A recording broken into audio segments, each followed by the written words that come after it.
Okay. Good morning, good afternoon, good evening, good night. Thank you very much for all of you guys. Fortunately for the pandemic, we are not able to meet in person in San Diego, but we are very, lucky to have all of the co-organizers work together to put the schedule.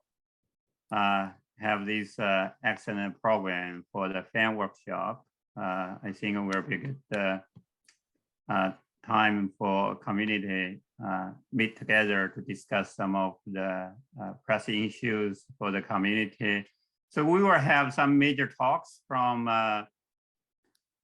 some major FAANG projects internationally. And then also we have some of the special lightning talks. We invited the young scientists, student postdoc, to give those a few minutes talk, and then have a special poster section. I think each of you guys received the gather time, share with you guys, so we can meet with the presenter. We have 21 excellent posters, so you guys have a chance to meet with them.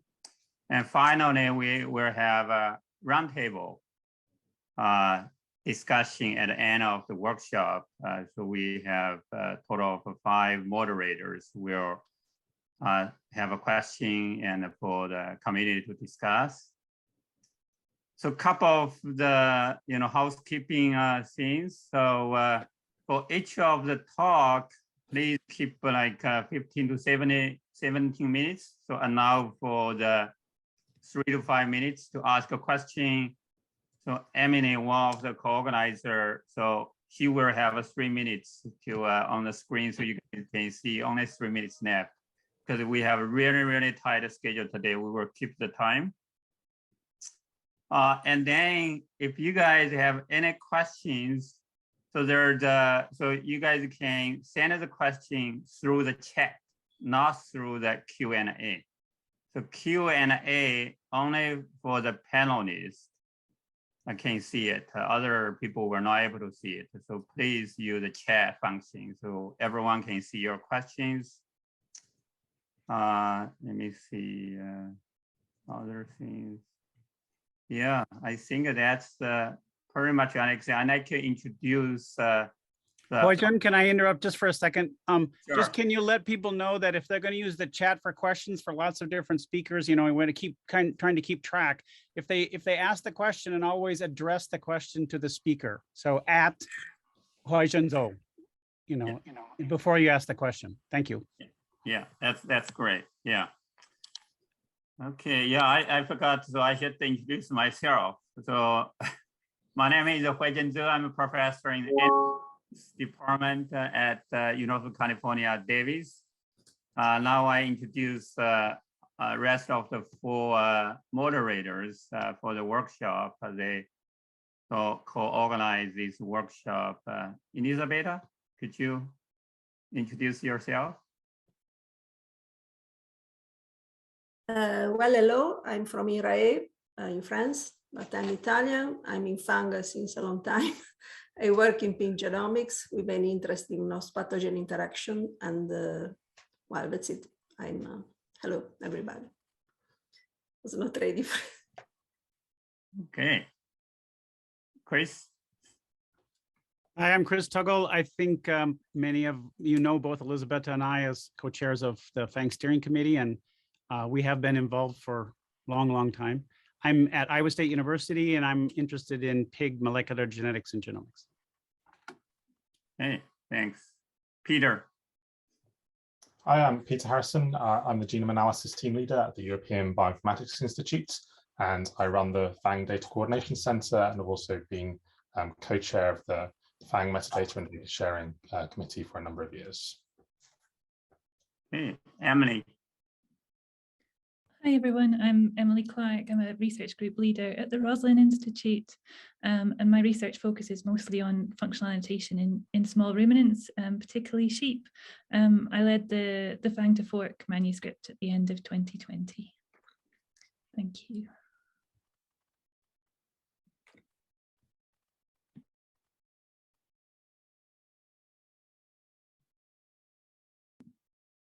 Jin has frozen. I don't know if he's back.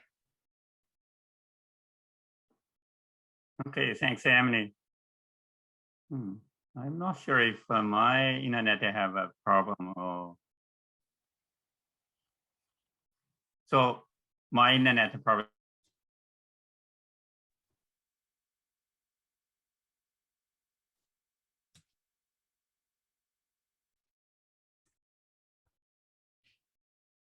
Yeah, Hoijan, you're frozen. And that's happened a couple of times now. Oh, wow. Yeah, he's gone.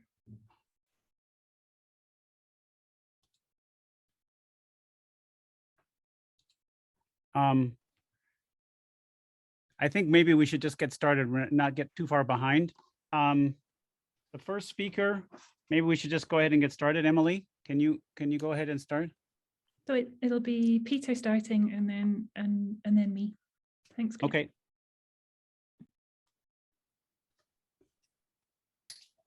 Okay, thanks everyone. So I'm Peter Harrison. I'm from the European Bioinformatics Institute, and today I'm going to be telling you about EuroFAANG and how it's empowering the future of FAANG-to-fork research, and both at the infrastructure and research level within Europe and beyond. And then I'm going to hand over to Emily Clark from the Roslin Institute to tell you a bit more about our future plans for this infrastructure. So as I was the first speaker of the day, I thought I'd remind everyone about FAANG's main aim, which is to coordinate as an international effort to provide high quality functional annotation of animal genomes with a particular focus on livestock and aquaculture communities, but extending to other animals and to generate genome to phenome research. And it has core aims of data openness, reusability, providing rich metadata, and also standardization on all of our practices. And it's actually a collaboration of multiple independent grants and research groups spread all over the world to sort of create this harmonized, rich genome to phenome resource. So EuroFAANG has established itself in the last couple of years as a particularly close relationship of projects to accelerate genome to phenotype research for farmed animals within Europe. It was founded by 3 Horizon 2020 projects, AquaFAANG, GeneSwitch, and Bovreg, and has a growing membership and scope, with recently being joined by Geronimo and Rumogen, which now means we're representing hundreds of researchers across Europe with a focus on FAANG research. It's really aiming to exemplify FAANG's core aims, developing joint strategies and driving development of shared data and physical research infrastructure to try and increase efficiency through precision breeding, increase disease resistance, and then minimize environmental impacts of the farmed animal use within Europe. So it's working on a number of joint strategies. It's formed working groups on, for example, cross-species analysis, on having joint communications, and then also more recently on developing this shared infrastructure across Europe. We've delivered shared training events throughout the pandemic on a number of different bioinformatic and lab-based aspects. For example, the AttackSeq program delivered by FAANG during the Q2 of last year. We've also made many of these recordings and webinars available online so that people can continue to benefit from them. We've also been developing a shared strategy and vision for public and industry engagement, and producing videos and industry showcases and joint conferences to try and engage with both the industrial partners we have within our projects, but also the partners that are represented by groups such as FAB across Europe. We're actually also then trying to foster collaboration amongst our projects and also globally as well on research protocols, analysis pipelines, and data presentation methods. And really, we have this focus and development on data coordination and data portal support within Europe. So it's actually EuroFAANG that funds all of the data coordination center work and the data portal that you globally benefit from as FAANG. And this is really being driven by the requirements of these EuroFAANG projects, but is of benefit to everyone globally. So I'm going to go through some of the developments that EuroFAANG has sort of pushed forward in the last few years, and then I'll hand over to Emily to talk about where we want to take this in the future. So the data portal, for example, is a key aspect that was developed before EuroFAANG was in existence, but really in the last few years with these Horizon projects has given us a really close relationship with these researchers to drive forward new requirements and new developments to really help people collate, coordinate, and present their research. So the data portal provides a single access point to all FAANG researchers, all of the metadata, data, and publications that we have available, and provides direct access to download all of this data from the various underlying public archives. It automatically also identifies dataset reuse in publications and links these to all of the individual datasets. Eurofang also drove a number of developments within the metadata standard requirements for FAANG. So as you know, we have really rich metadata standards within FAANG. And these were new requirements around the use of single cell methods, developmental time points, and also some of the first aquaculture standards that were brought into FAANG. But obviously these metadata standards are only of use if they're followed. So we've, through Eurofang's funding, have been able to improve the validation system that now includes a brokering of the submissions so that we can broker to the underlying archives on the user's behalf to try and simplify this process for you. And the validation now also has suggesting improvements to try and, for example, be more specific with ontologies, to try and encourage our community to provide richer and fairer data. And this sort of further enhances our aims of being standardized and providing rich data sets. Other key developments have been the creation of these sub-project pages within the FAANG data portal. These were developed first for the Eurofang projects, which basically collects all of the data sets from each of these individual projects, presenting them separately from this project page within the data portal, and provides more information on those projects, their Twitter, what funders they have, and automatically identifies all of the publications that come out of that project. And this was developed for Eurofang, but is now available globally for any project. So the Bovine FAANG US project, for example, now has its own project page, and I would be happy to set this up for any FAANG consortium and any FAANG project that wants their own project page within the data portal. We'd be happy to do that. Other developments that it's currently driving are around ontology improvements. This has been a key focus from the research councils within Europe, as often ontologies have been found to not be that appropriate for use in agriculture, as they're often very medical or model organism focused. So within Eurofang, we've been developing this ontology improvement service that is aiming to sort of community source improvements to ontologies for important ontologies for animal agriculture. And this allows users to list ontologies of importance, flag ontologies that need improvement, and any that are missing. And so later this year, watch out for comms around the fact that we'll be running some Eurofang ontology-a-thons where we'll bring together researchers to sort of teach them how to use this tool, and then also have time to then actively, collectively work on improving some of the ontologies that we have flagged as needing extra work from the community. And we've also, Eurofang has really been driving standardization in data analysis. So we've had, over many years, had a lot of drive around standardizing the assays that we're doing and the various sampling strategies that we have.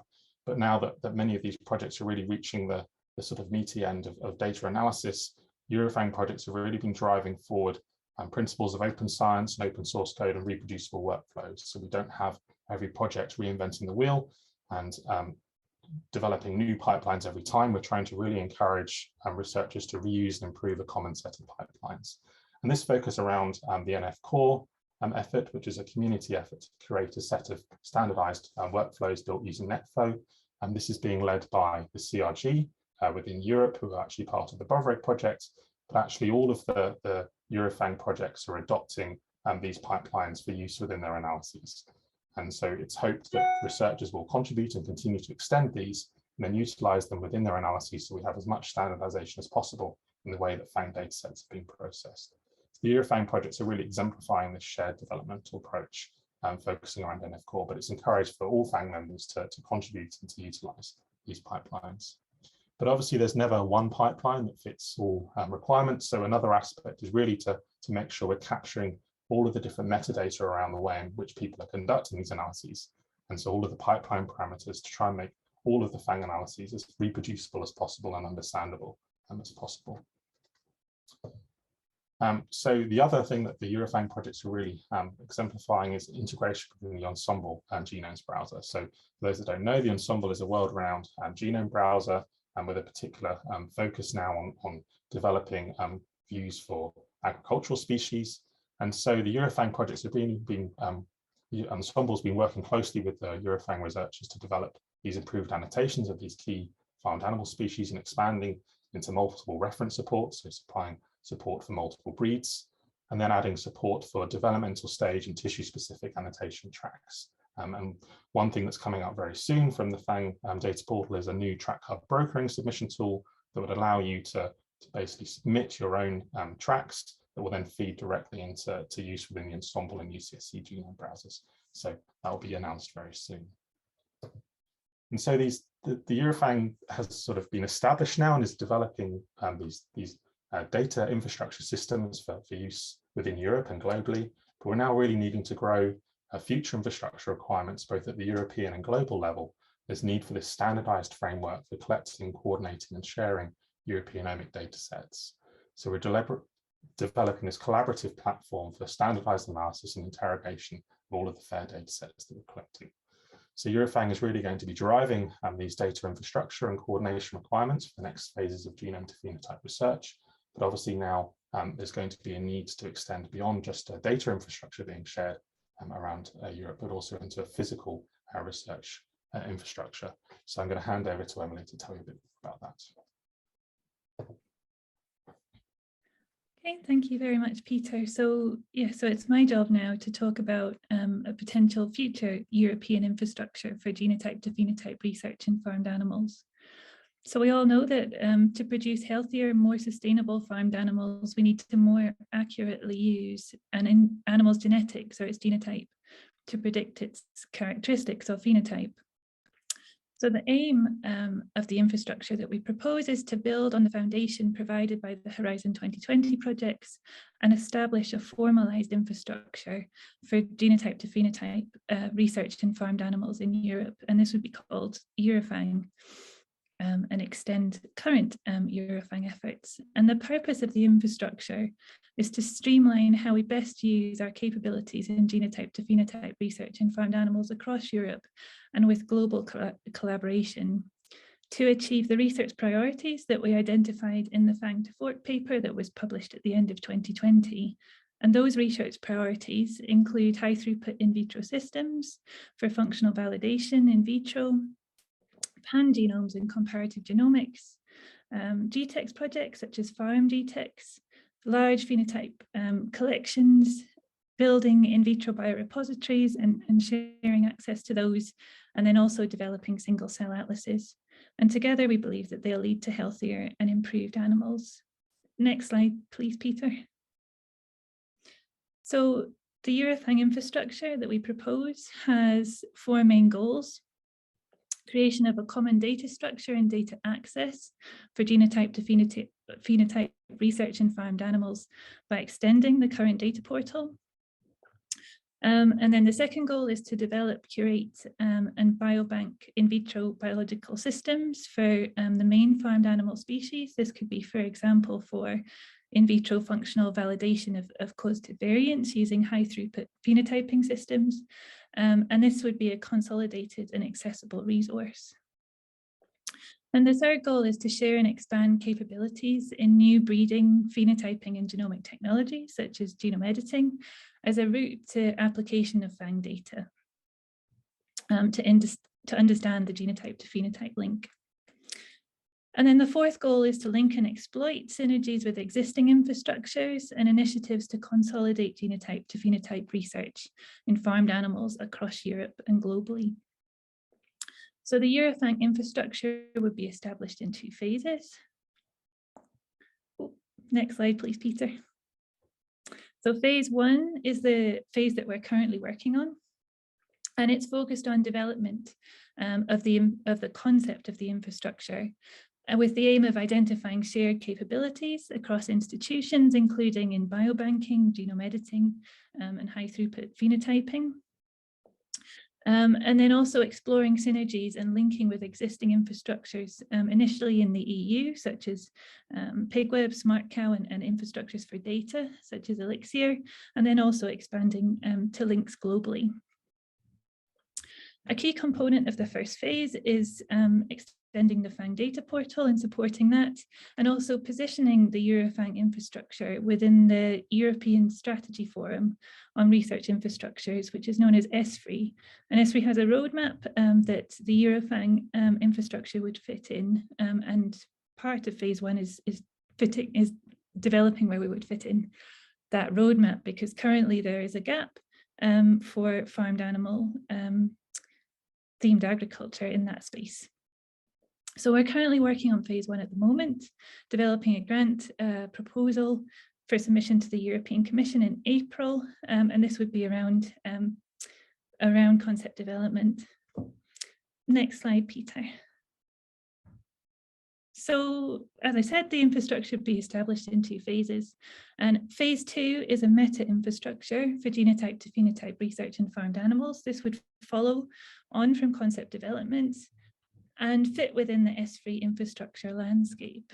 It would include and be focused around access, particularly, or extending the current organization and governance of FAANG, exploring synergies with other EU projects and global initiatives, and then consolidating genotype to phenotype research, biobanking, and capabilities in genome editing, as well as extending the data portal.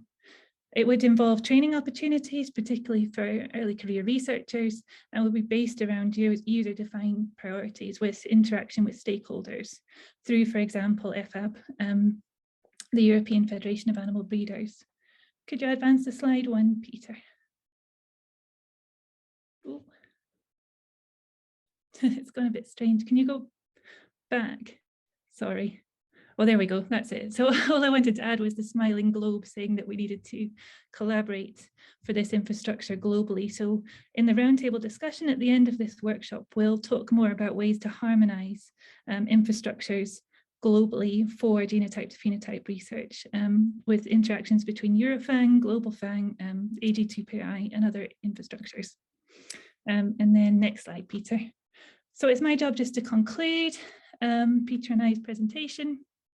And the concluding remarks are that EuroFAANG is a particularly close relationship of projects to facilitate and accelerate genotype to phenotype research for farmed animals in Europe, exemplifying FAANG aims for openness, reusability, and standardization, and driving core data infrastructure for global FAANG research via the Data Coordination Centre.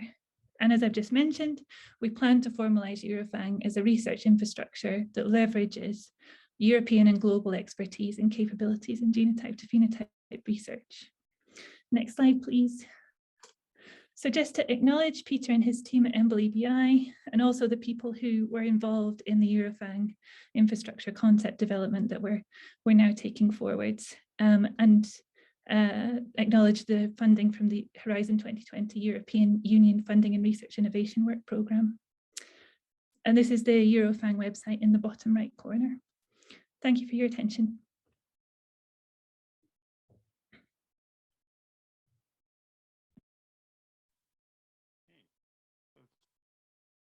That's the end of your talk, right, Emily? Peter? Yeah, that's the end. Thanks, Heshen. Okay, I thought in this video we will also present part of this, no? No, we agreed like that. It's fine. We're open for the question we have, still have more minutes. So Peter, so Chris asked a question in the chat, is there any current effort on the NF core for single cell RNA-seq and a single cell ATAC-seq? Yep. So to my knowledge, there is a single cell RNA-seq pipeline under development. I haven't checked in on it recently, so I'm not sure how advanced that development is.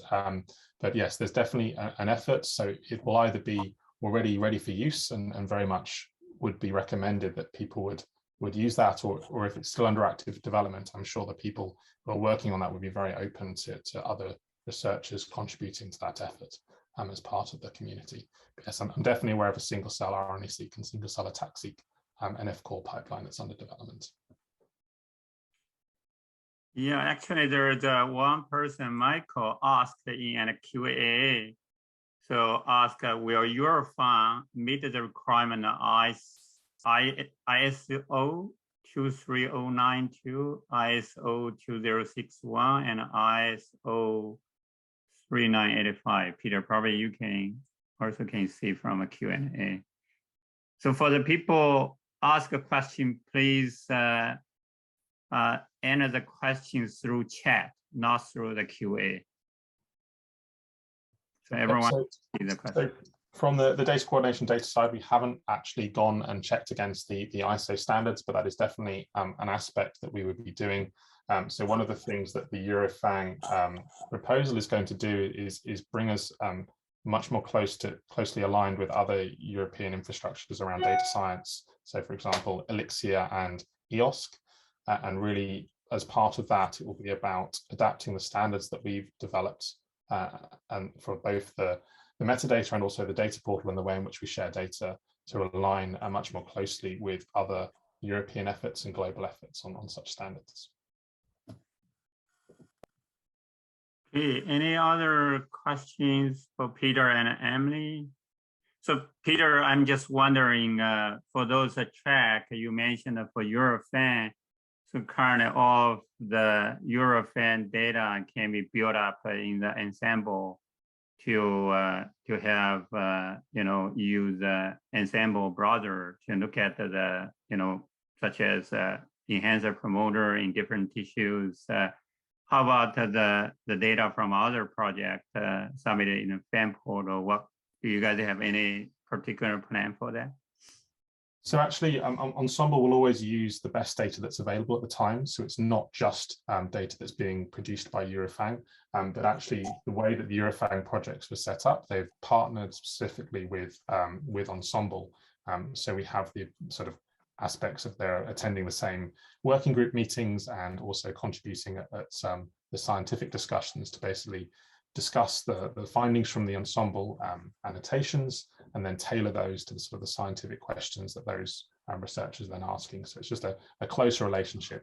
But actually when Ensemble are preparing for a release on a new species, they will basically take all of the best publicly available data at the time. So I already know that they use FAANG as an exemplar source of good quality data. So already some of the most recent releases on the main farm animal species utilize both EuroFAANG, US FAANG, Australian FAANG data. So basically, if it's in the public domain, then Ensemble will always consider it for use for improving their annotations. So Peter, I guess the question is, if other FAANG project want to have these data set tracks, use the Ensemble browser, how they can, work with you guys to get those, FAANG data, appeared into the Ensemble browser. So really soon we will be releasing a track hub submission aspect to the data portal. So just as you would submit data through the FAANG data portal to the public archives, you'll also be able to submit your prepared track hub files with their genome track hubs. And then we can either host those for you, those track hub files, or you can host them yourselves. And then they will be collated and prepared and presented through the FAANG data portal through the Ensemble genome browser, but also will be compatible with the UCSC genome browser as well. So you can utilize them there if you prefer. And the aim behind this is to try and standardize the way in which people prepare their track hub files. So we get some consistency in the way that they're named, and consistency in the way that the files are prepared. So this is just the first step in that process, and we hope to continue to improve it over time. But it would basically be a brokering service again, so that you fill in the information within the data portal, and then we would broker them on your behalf through something called the track hub registry, and that will then prepare and present those files to both Ensemble and UCSC. And then we will add links from within the data portal so you can go direct to those tracks from the data portal. Yeah, there's another question by Hansen ask, nomenclature can be an issue. Are you working with the journals to add the best use? So actually, for this point, I think that some of the best work that's going on here is in consortiums like AgTPI and AgBiodata. So there are working groups on gene nomenclature within those efforts. So these are US-based efforts, but with global participation. So we at EBI are contributing through the AgBiodata gene nomenclature working group to sort of work on improvements here. But there are efforts as well in other ways with working with different communities to try and harmonize the use of nomenclature. And I know that the vertebrate gene naming consortium people working at EBI are heavily working on this, and probably there'll be more discussions that happen every year at PAG around this. So I think for different species groups, there will be further work going on with this. But if people are interested in this in particular, I would recommend joining the AgBiodata or AgTPI efforts on this. Okay, that's good. I think we are Peter, So if you guys have any questions, put them into the chat so our speaker can answer the question directly. Everyone can see it. So Peter, Ho-Jen, this is Wes. yes. I have a quick question for Peter. So as you're aware, many references are being built for breeds within species. And I'm assuming Ensemble and NCBI and others are going to nominate one linear reference. Are you going to try to deal with people that wish to have multiple references gene annotated? And if so, what are your thoughts on that? So that's definitely something that's under discussion. So for example, we already have 11 pig breeds and we're about to release multiple chicken breeds, for example. So it's definitely under active discussion.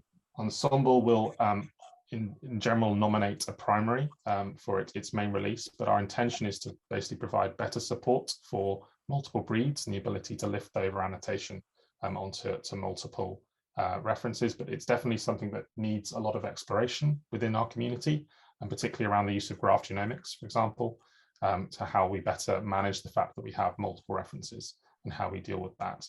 But I think it's very much led by the community species-specific efforts about likely what that main reference is going to be. But I think we need to continue to work as a community on how we then support those multiple breeds and multiple references. Thanks. Okay, thanks, Peter. Next talk is from Gene Switch by Elisabetta and Oni. Could you guys share the screen? Actually, it's Ole Madsen who replaced Hervé Clock and for the Gene Switch Consortium. Yeah, it was a mistake. I get an error. You cannot start your video because of the host. I try again. Let me see. Well, I'm not really sure if I will do it without the video, but let me. Okay, can you try it right now? There we go. yeah. Well, I don't see any video, but you see my screen. You should be able to. You can turn on the video. Okay. Well, that doesn't. We can see your screen, Ola. Oh, that's good. I will. Okay. So thank you very much for giving this opportunity for the Gene Switch to present their midterm progress at this FAANG meeting.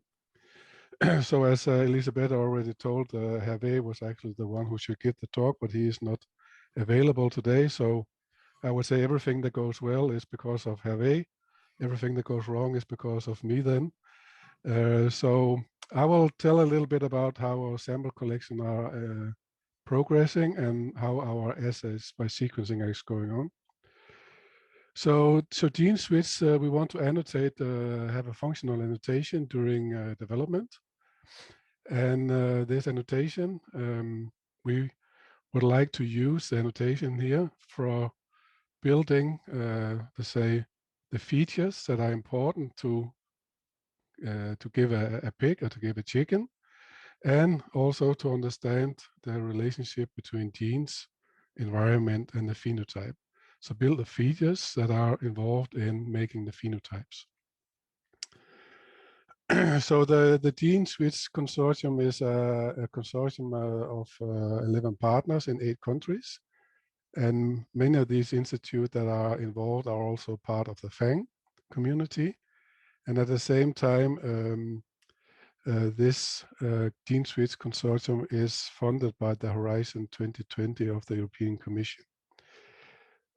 Besides having academic partner, we also have private partners that are helping us or providing data together with us to execute the things that we would like to achieve in a Gene Switch Consortium. So we want to do functional annotation in 7 different tissue during development. So we have chosen 3 development states. So early organogenesis, late organogenesis, and at newborn. So these are the 3 different states that we have selected.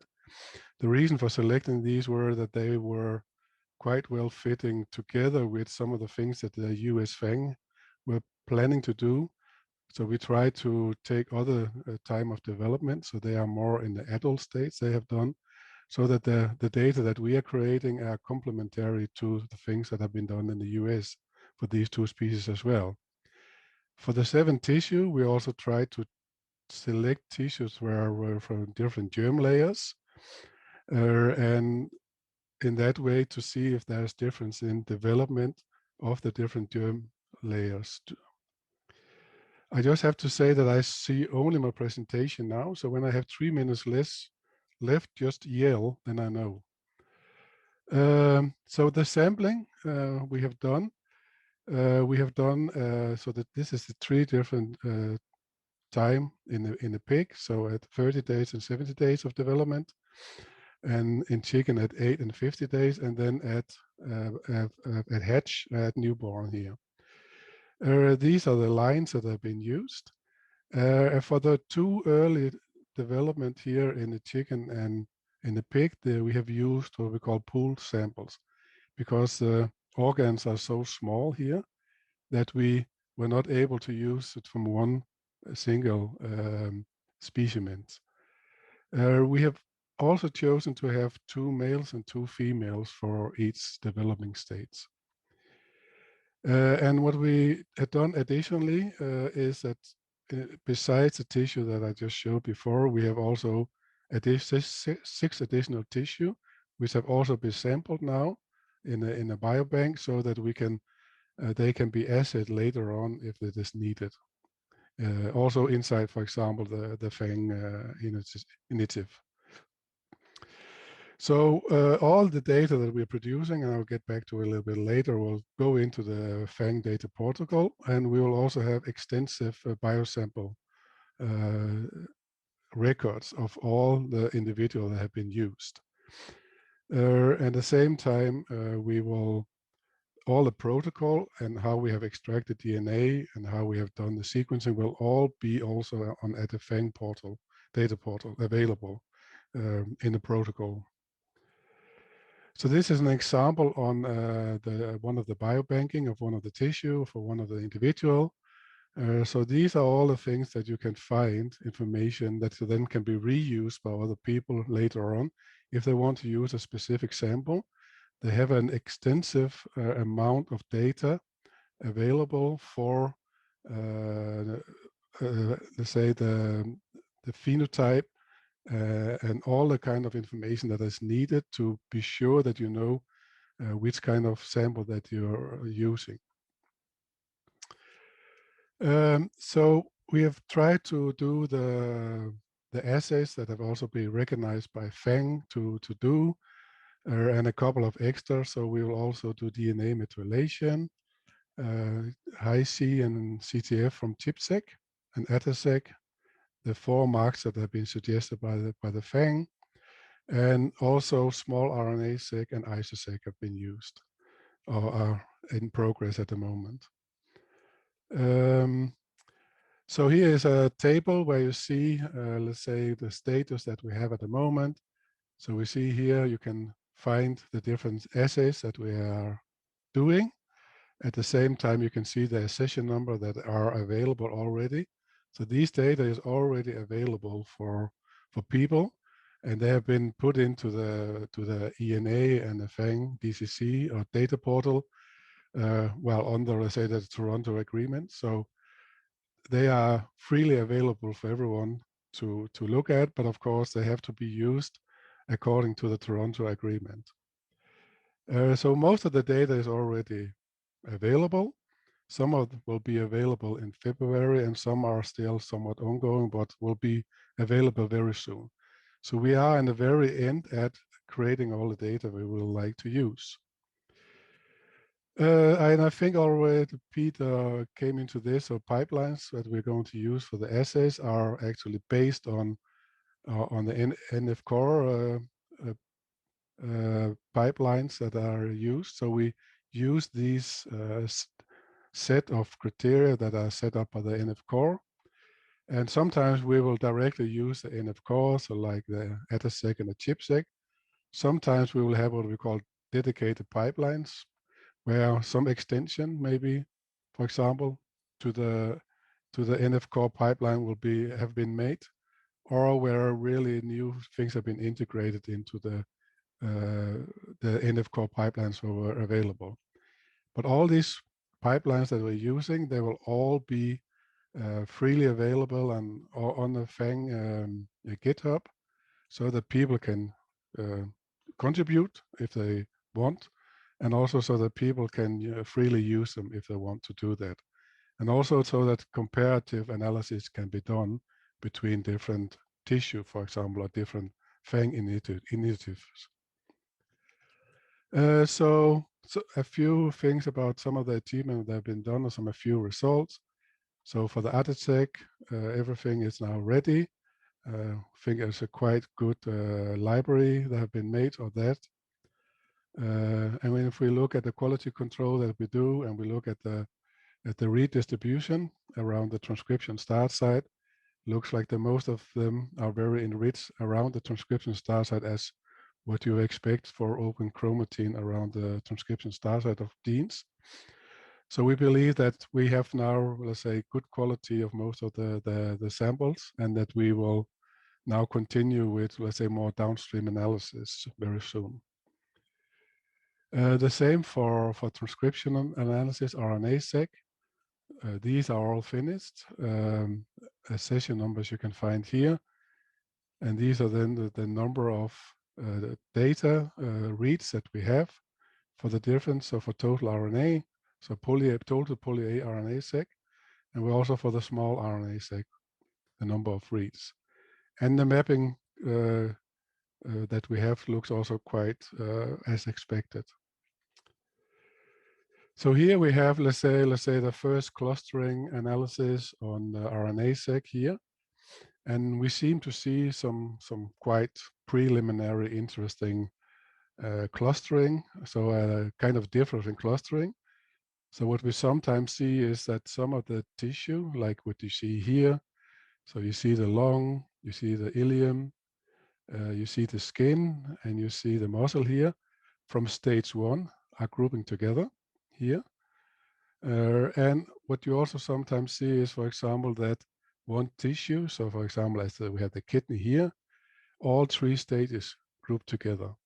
So there seems to be a kind of differences in how different tissue develop during diverse. So there's a dynamic in how they diverse during the development. So sometimes they are very early, so already like the kidney, the liver, and the brain, they seem to split up very early in this development stage to be very specific compared to the other tissues, whereas other tissues will group together at the first stage and then later on split off. For the small Rna-Seq, so here we also have the quality control of that. So we have the read length distribution for the pig and the chicken, and we see that most of the reads distribution are around these 22 nucleotides in length, which is what we expect for the microRNA. So we think that in generally the quality of the data is good, as we hoped at. And as what we saw for the Rna-Seq, for the total Rna-Seq, also for the small Rna-Seq, when we do a hierarchical clustering, we see the same pattern as more or less as we see before.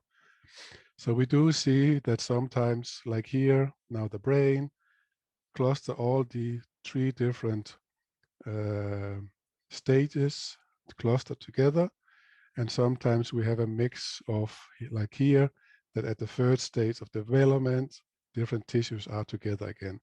So the small RNA seems to follow the same pattern as what we see with the Rna-Seq that we did. We also did our Isosex sequencing to improve the annotation already, and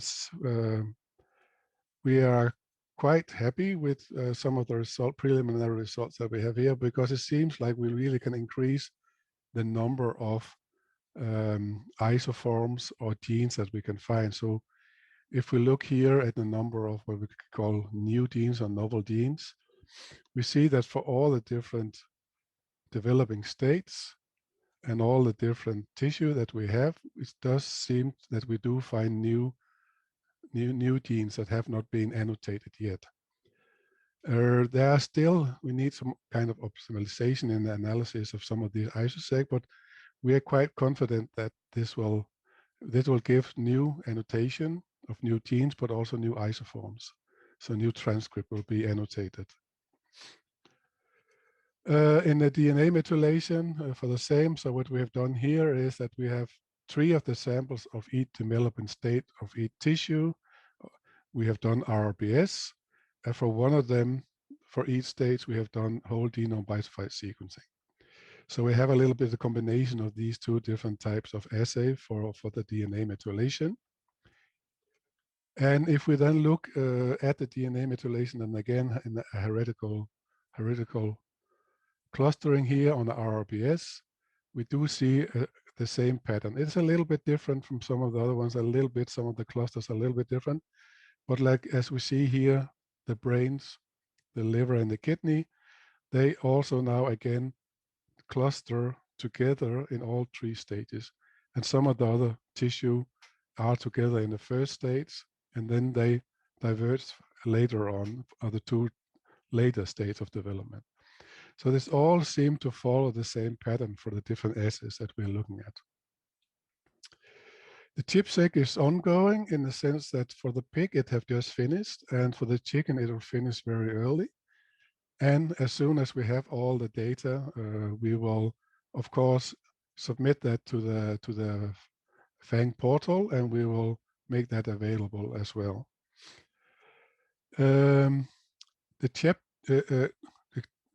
Capture high C will also soon be available. For the pig, it is already available, and we expect in March 2022, we expect also that the chicken will be ready, so that at March 2022, all the data will be finished and all the analysis can start to produce new functional annotation during development for the chicken and the pig. So we follow in GeneSuites the FAIR principles so that the data can be reused, that it has a lot of description about the samples, the experimental parameters.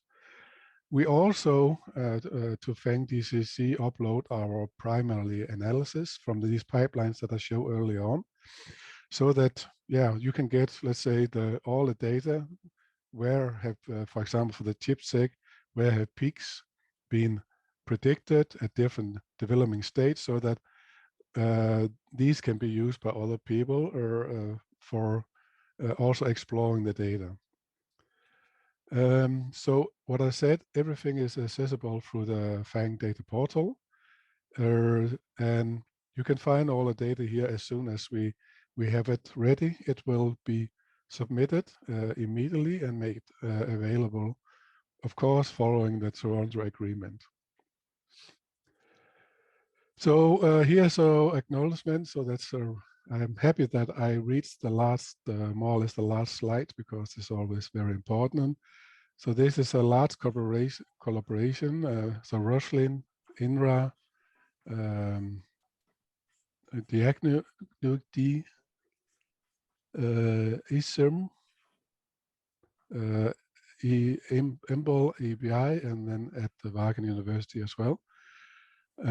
So that's having a good collaboration. That's very important, and trying to now get to analyze the data together as well. And this is, let's say, all the people in GeneSuites. So these great people all are contributed together with us to make GeneSuites a successful project. And I will stop sharing. Hey, thanks very much on it. So, interest of the time, we probably only answer one quick question, and then on it you can ask answer the question from the chat function. So one of the questions by Dan said, why not use a trophy actor? So you guys talk about 3 different, layers. Yeah. He asked about I will see. From a chat function, we'll see one of the question. Yeah, where do I see them? Well, I don't know why we did not use that. Maybe Elizabeth, no. I think they're not really sure if why we didn't use that. No, it's an advanced intercross line from Roslin, rare at Roslin, and it's a broiler line. That was the question, correct? No, Yeah, I think it is one of the developments, the 3 different layers, not the chicken breed.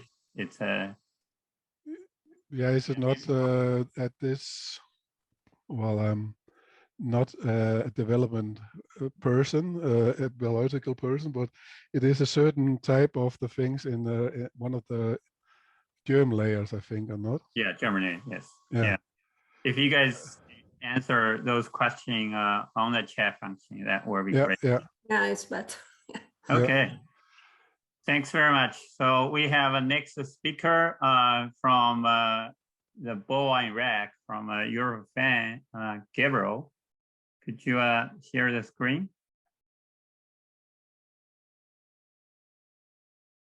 Okay.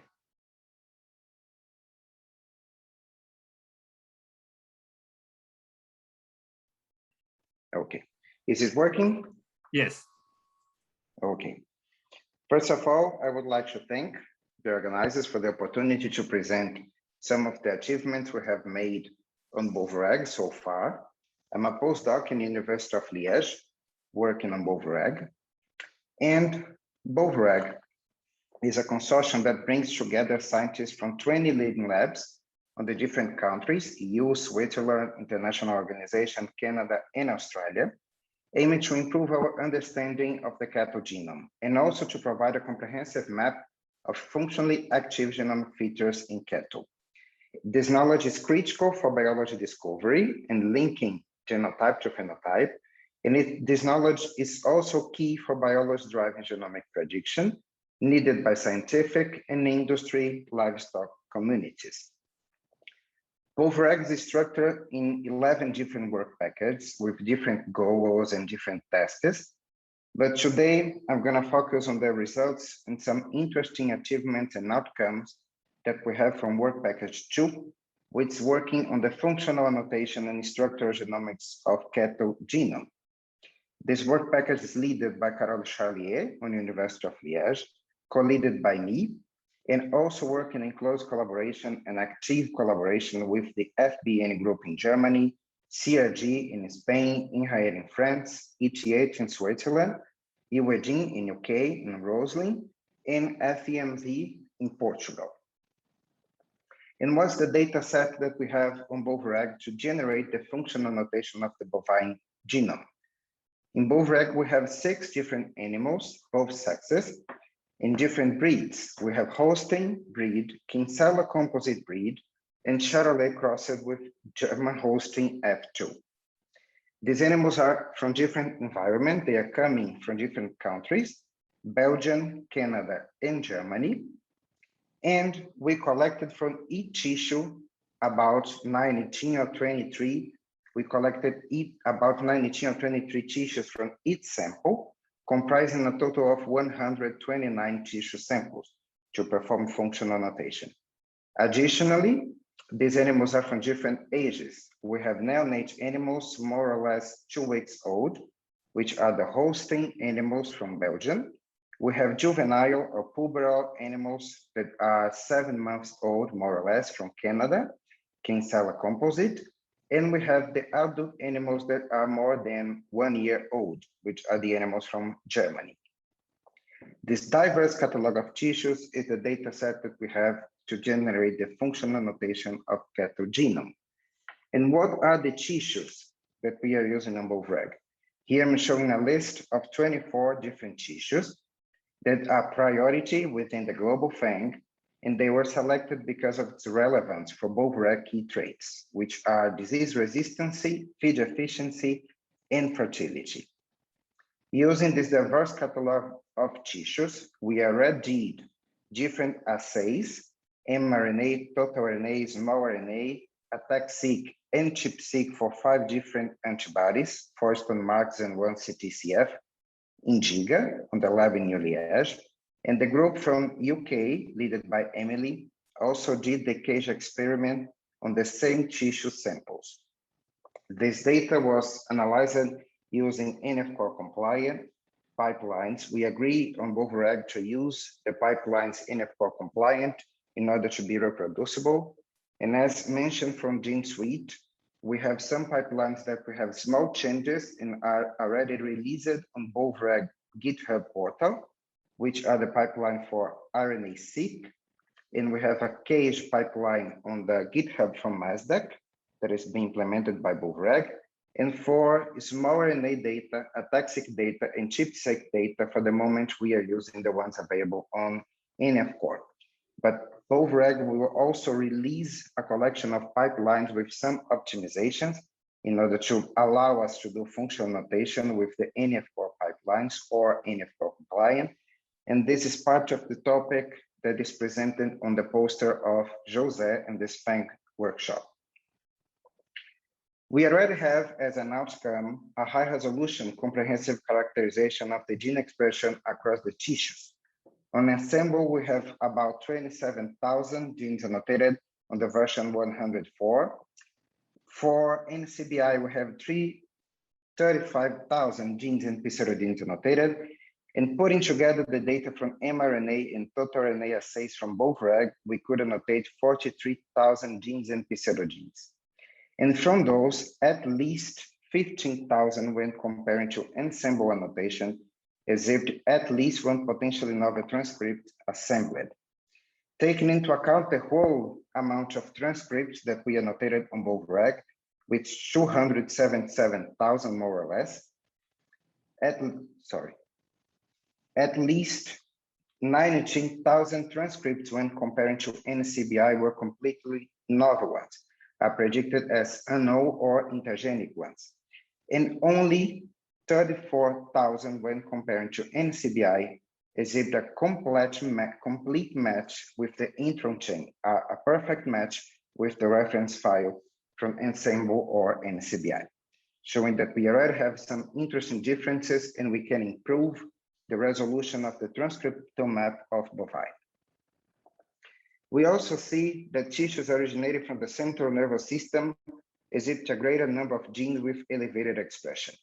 Here, to consider elevated expression, I'm taking into account the comparison made with the level of expression as adopted by Human Atlas, compared to the level of expression in any other tissue, in a group of tissues, or with the average of level of expression from the other tissues, normalized by TPM. On this graph, I have on the y-axis the number of tissues, the number of genes with elevated expression, and each color represents each one of the animals from Bovreg. As I mentioned before, we can already see that the tissues originated from the central nervous system exhibit a high number of genes with elevated expression, and testes pump out with a very huge difference on the number of genes with elevated expression, as expected.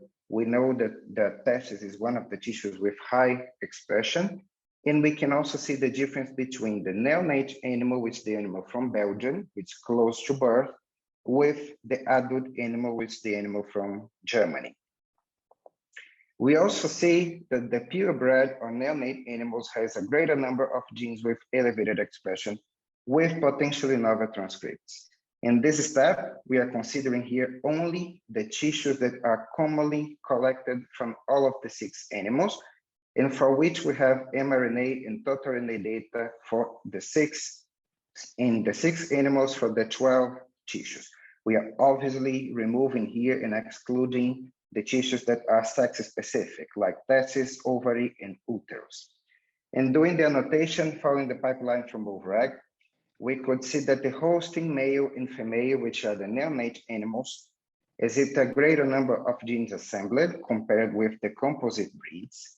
And analyzing the transcripts and comparing with the existing annotation, we could see a high number of genes with potentially novel transcripts on the hosting animals compared to the composite breed. Here it's difficult to say if this is due to the age or is due to the breed, because it's confounding. We cannot split this information, but we can already say that it's important to have animals from different breeds and different ages or stages to perform functional annotation of the cattle genome. As an outcome, also, we have at least 1,447 unknown or unannotated genes that are also supported by cage tags. As I mentioned in the beginning, the cage experiment was conducted by UK, by the group of Emily and Mazdak, that I'm showing the picture here. And just as a brief result, they detect 55,000 TSS doing cage experiment. And in this graph, we are showing the annotation of these cage tags comparing to Ensemble annotation. We can already see that a reasonable amount of tags are mapping to intron and intergenic regions, showing that indeed the transcriptome map from BOVRAG may better capture the novel transcripts and isoforms complexity. Comparing the whole amount of transcripts that we annotated on BOVRAG, we could see that 116,000 transcripts are also supported by cage tags. And from those, only 15,000 are a perfect match with the reference, showing that we need to improve the annotation of the transcriptome. Also, it's important to highlight that 3,382 transcripts are annotated as unknown or intergenic, and they represent 1,447 genes, which are also supported by cage tags and are unannotated genes. As I mentioned before, this cage tags, the results for cage experiment, it's from Mazdak. I'm showing part of his work, and these results will also be present on the abstract and poster of Mazdak during the FAANG workshop. For small RNA assay, we indeed confirmed that microRNAs are the predominant class of small RNA detected on the diverse catalog of tissues. Here I'm showing a graph, and in dark blue is the percentage of reads that map to microRNAs. Overall, microRNAs are the major class, but investigating the expression of the top 5 known microRNAs in each tissue, composing a list and plotting a heat map, we could already confirm that we have microRNAs with tissue-specific expression and expressed in different tissues. I want to highlight here 2 microRNAs, microRNA1 and microRNA 206, which are known to be expressed in a skeletal muscle, as we confirm using BOVRAG data, and they are involved in muscular hypertrophy in taxol sheep, confirming what we have from BOVRAG. But we also investigated the novel ones, and taking the top 5 novel ones with high expression in each tissue and doing the blotch, we could again see the same pattern, microRNAs that are expressed on the different samples and tissue-specific expressed microRNAs. But I also want to highlight here, from the previous picture, most of you have noticed that one sample has a huge drop on the percentage of reads mapping to microRNA, and this sample is actually testes from the adult animal, and all these reads are mapping to pRNA. In fact, pRNAs are generally neglected for most of the studies on functional annotation, but they are important soldiers standing on the arms race against transposons on the male germline. And when they are loaded to PIWI proteins, which are argonal proteins, they have a central role in gametogenesis and fertility. So we should look at them. Comparing the amount of small RNAs in testes from the neonate animal from Belgium, pRNAs represent 17% of this amount. This animal is in early spermatogenesis around birth, and it's known from the literature that these pRNAs are acting silencing transposons. On the other hand, from the animal from Germany, we could see that 88% of the amount of small RNAs are actually pRNAs. This animal is in late spermatogenesis, and these pRNAs are known to be regulating gene expression on this stage. Very little is known about pRNAs in cattle. Most of the studies are conducted in mice. So from here, from this point, we can already see that BOVRAG has a really good progress identifying novel classes of small RNAs and expanding the repertoire of small RNAs in cattle. For the regulatory landscape, the detection of the regulatory agents. We also did the Rna-Seq for the whole catalog of tissues. We detect about 700,000 consensus peaks on the diverse catalog of tissues. We also did ChIP-seq for this huge catalog of tissues. We detected thousands of peaks. And now we are as an ongoing work. That's why I'm highlighting here that it's a loading process. We are working to put together everything and have finally the improved functional notation of the cattle genome. It's an effort from the consortium. We also have from the other work packets, as I mentioned before, different assays on methylation, high C for cell lines, and different cell lines to validate these results. But the main goal today was to show the progress Bovreg have made on the functional notation of the bovine genome mailing for the tissue samples. I would like to thank for the attention all the partners that worked in active collaboration, and I want to invite you all to follow us on social media and stay updated on the progress and activities that we are doing on Bovreg. Thank you very much and open for questions. Thanks, Gabriel. Very nice talk. So there's a question on the chat to ask, okay, she surprised by the transcriptome of the testes, which is always different from other tissues, but why only the testes, not the ovary? In fact, we are also investigate ovary, but testes indeed, if you're taking the testes from the adult animal, you have different stages and different levels of cells mailing on spermatogenesis, and we have a kind of different regulation of gene expression in testes. So it's driving this huge number of genes with elevated expression in testes. But indeed, we didn't see the same behavior on ovary, but we still investigate why we see this huge difference. Okay, any other questions from audience?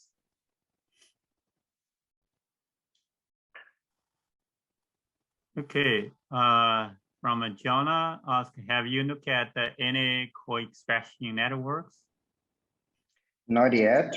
Actually, we are finalizing the last samples, the sequencing from the last samples, and then to be able to put together and it start really the deep analysis on the data set of Bovreg. For the moment, we are finishing this analysis and working on the submission on the FAANG portal. That's why we didn't progress with the network analysis yet.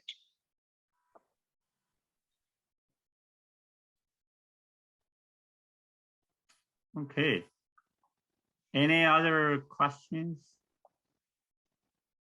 for Gabriel?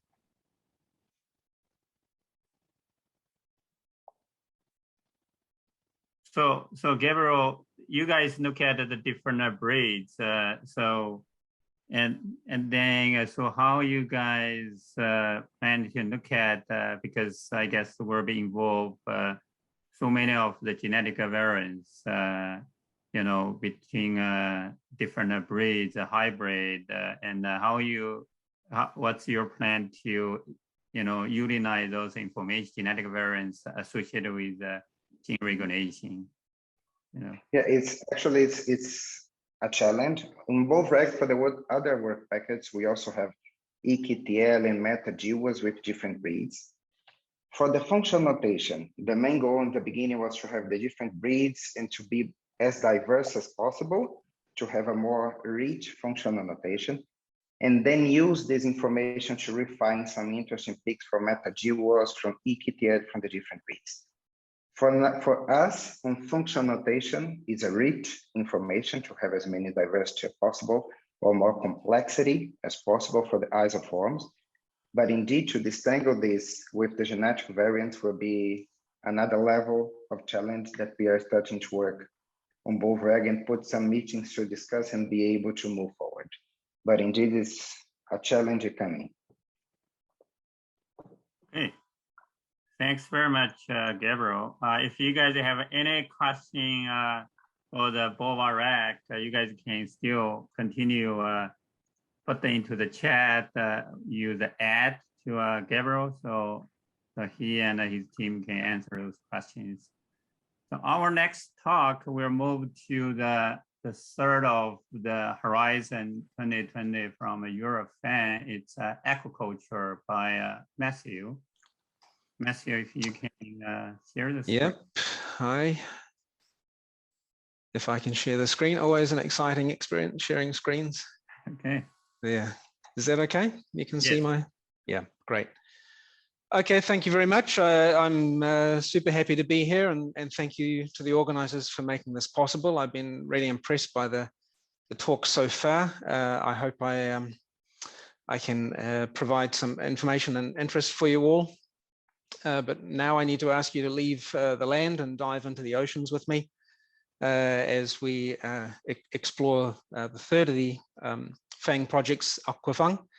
My name is Matthew Kent. I'm a researcher at the Norwegian University of Life Sciences, just south of Oslo in Norway. And this presentation is on behalf of myself and Professor Daniel McQueen at the University of Edinburgh and Sigbjørn Lien, my colleague here at NMBU. But really, it's a representation of the whole project consortia, of course. And it's, although it's described as a progress and insights, it's going to be very much focused on the progress with just a little bit of insight at the end, because we're maybe a few steps behind some of these other projects that are deep into their data analysis. And we progress like so. So the Aquafang project, it's another one of the Horizon 2020 projects funded by the European Commission. A 4-year project started in 2019, led by us here in Norway with Sigbjørn Lien as the project coordinator. We have 24 project partners, 14 of them are academic partners, and they are distributed across Europe with a concentration of partners around the Mediterranean Ocean, but also France, the Netherlands, the UK, and ourselves very much involved in this. The Aquafang project has a focus not on cows or pigs or chickens, but on fish, obviously. We've highlighted the six most important commercial aquaculture species in Europe, which are turbot, the European sea bass, sea bream, Atlantic salmon, particularly important in Norway, rainbow trout, and common carp. Zebrafish is not a commercial aquaculture species. They're a bit too small, but I've included it in the illustration just to show its position in the phylogenetic tree. And the overall objective is basically to say that these species, there has not been any functional annotation data really to speak of generated for them, apart from zebrafish, of course, but in the aquaculture species. But we have a wealth of SNP data and GWAS studies and so on and so forth. So the idea was that if we could provide a higher level of resolution and actually map, perform functional annotation mapping of these species, and then layer onto that information we have about GWAS and significant SNPs associated with traits of importance, that we can improve our understanding of the genotype to phenotype relationship, particularly of things with a commercial relevance, in particular with things like disease resistance. So then Aquafang was starting then with reference genomes. These have been available for a little while now in these 6 species. Obviously, thanks to all of the tremendous improvements in sequencing technologies, it's relatively trivial to produce genomes these days. I say that with great caution. But the genomes exist, and then Aquafang was basically aiming to provide a sort of a step improvement in our understanding of these genomes by layering on information, colors, if you like, about genome regulation and gene expression. And we saw for ourselves in this activity that there could be multiple impacts from this sort of activity, both scientific and commercial impacts. The first one is basically it would allow us to develop and standardize protocols for generating functional annotation data, and that these protocols could be shared and built upon by partners within the project and indeed beyond the project. We wanted to dive in a little bit more deeply and look at healthy and immune active states of the genome, how it responds to disease and challenges. And also zoom in more closely on specific disease resistance or sicknesses and diseases in certain specific species. There's another level where we wanted to start looking at performing comparative analysis across these 6 species. And finally, we also want to have all of this information, everything we generate from the project. We're hoping to be able to engage closely with the stakeholders, aquaculture companies, producers, breeders, to try and make every effort possible to ensure that results are actually converted into something practicable in a way that can improve European aquaculture sustainability and competitiveness and profitability, of course, a bottom line for many actors. So then these are the 5 project objectives that I was just mentioning. We're going to be met through activities executed within 6 work packages, where there was a lot of crosstalk between work packages addressing these objectives. Work package 1 is essentially the starting point where we try and develop the assays. We were sort of starting from a bit of a vacuum here. Of course, we had the great protocols that have been developed in your species, cattle, pigs, and cows, and humans, and mice, and model eukaryotes. But transitioning these over into fish species was perceived to be a challenge, and that perception was correct. Work package 2 has been concerned with developing pipelines for data analysis. We have great assistance from MBI there. Work packages 3 through to 5 have more of a focus on disease and immune characteristics. Work package 3 is concerned with performing challenge tests. Work package 4 is looking at using resistant and susceptible trout lines, and work package 5 is specifically focusing in on a particularly nasty disease affecting sea bass and trying to develop sort of functionally informed SNP panels, I guess we would say, that can be used to improve breeding in those species. Work package 6 is where we try and sort of consolidate all of this in a sensible way and start looking for sort of perform a sort of comparative perspective and look across species to look for conserved or lineage specific features that are associated with the phenotypes that the project is targeting. And then we have work packages, of course, for dissemination and exploitation, and a project management and coordination work package as well.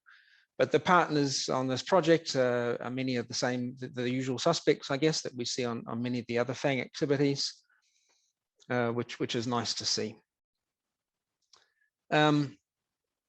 So functional annotation maps then are a key deliverable from the project.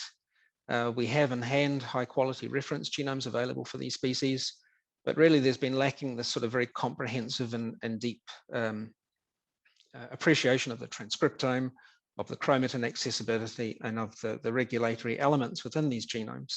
And I've plagiarized this nice figure from ENCODE, which I guess many of us have done from time to time, which lists a selection of the assays that can be executed to generate this sort of data, merely to highlight that we have focused, as many of you have as well, of course, on ATAC and CHIP and Rna-Seq. It's maybe a little bit early for us to be going into many of the other more refined assays. Biting off these was enough for us at the moment. But I would say that our ambitions have been quite high in the sense that we're trying to generate annotation maps that actually represent quite a wide variety of stages and states. So this is a cartoon, obviously, of a fish's life cycle.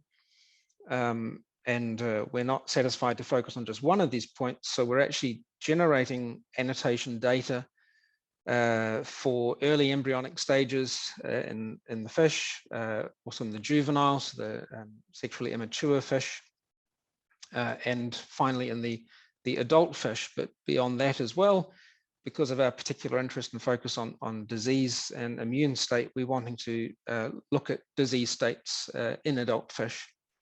So we have sort of multiple stages and health states that we want to construct these maps within. So if we start then with embryonic stages, which is a group of annotation maps that we've decided to call dev maps, developmental maps. Our objectives there has been to identify specific developmental stages of significance across the species, and then sample and develop libraries for these. So this is a rather nice image. I think this is from gilt-head bream, generated by our colleagues in Greece, which shows very nicely the developmental stages in gilt-head bream. We haven't chosen to do all of these, of course, because there's rather a lot of them. Rather, we've chosen in dev maps to focus on 6 key stages, as indicated here, and really ensure that we collect all of those in all 6 species. In addition, we've invited partners to sample optional extra stages. So by preserving these core 6 stages, that allows comparison across species, but to provide a sort of richer and deeper appreciation of the changes occurring during embryonic development, partners were invited to collect optional extra stages, and some have collected as many as 8 or 10 additional stages in addition to the 6. And I should point out too at this point that this work, its essence has been to, we're not doing all this work in one lab, samples not being sent to a single location, and all this work is being done by a small group of people. We're encouraging the sampling and the production of libraries and the collection of data to be done in different labs, each lab with its own focus species. So it's added a level of complexity, but has been a very enabling process, I think, that we've had so many people involved in doing this. For each stage, we've had 3 replicates. Of course, I should point out that for embryos, because some of these are very small, replicate is actually a composite of several individual embryos together, like a pool of late blastula represent a single replicate. But for each replicate, then we've been performing Rna-Seq, ChIP-seq, and attack for all the stages. For the ChIP-seq, we've prioritized just 3 marks. Tissue has been availability has been an issue here, so we've had to be a little bit pragmatic. The attack protocol we've adopted has been based on the OmniAttack protocol, which allows for using frozen tissue. We don't have the opportunity to do the analyses fresh. And the ChIP approach, we've actually gone for using a tagmentation kit from Diagenode. Again, that was more or less a decision driven by the availability of chromatin, which is quite limited, and the fact that that kit allows for use of quite small amounts of material as input. So across the 6 species and the 6 key stages, at least, there's 246 RNA samples, 108 attack, and 360 ChIP. I can mention too that the RNA, we have just extracted RNA and sent it to a sequencing provider for both library preparation and for sequencing. We discussed it at length, but decided that for comparability across the project, and indeed somewhat a price-driven issue, it seemed a more sensible option to just get a provider to do that. Generating RNA libraries is not a terribly magical process, whereas the attack and the ChIP was work done in-house by each partner with its particular species of interest, thereby enabling them and equipping them with the skills for doing those libraries. The status at the moment is thus. Well, actually, this is the status towards the end of last year. This has not been updated.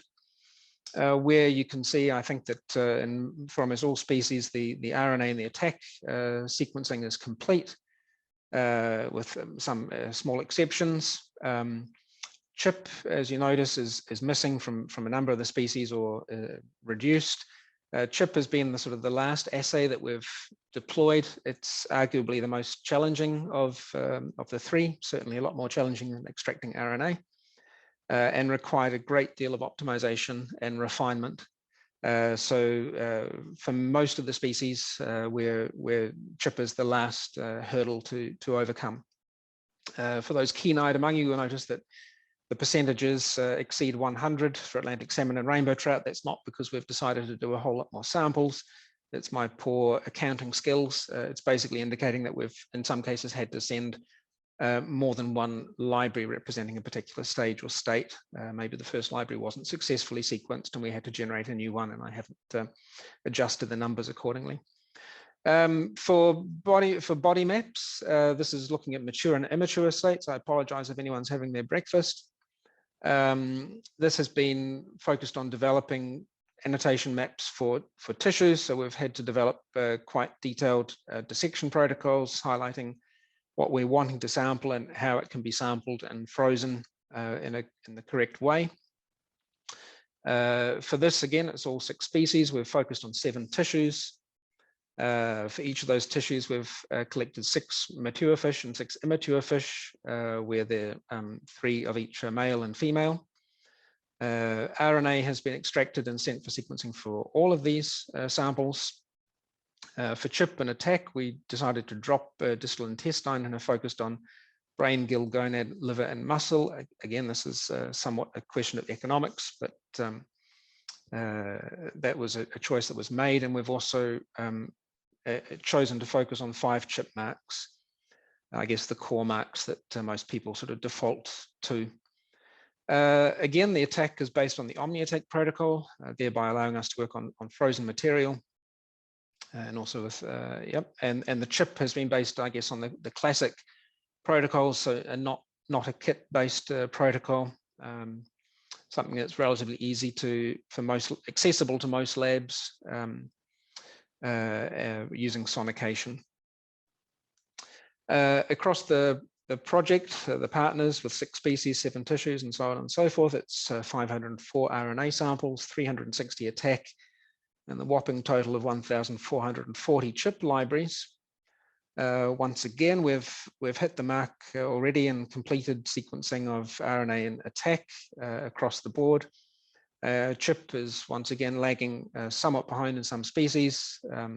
Again, for the reasons mentioned, these are not a trivial assay, and getting it to work on these tissues and samples has not been a small task. Finally, we've had work package 3, which has been this looking at immunological response in the fish species when they're challenged with synthetic viral or bacterial, thank you, mimics.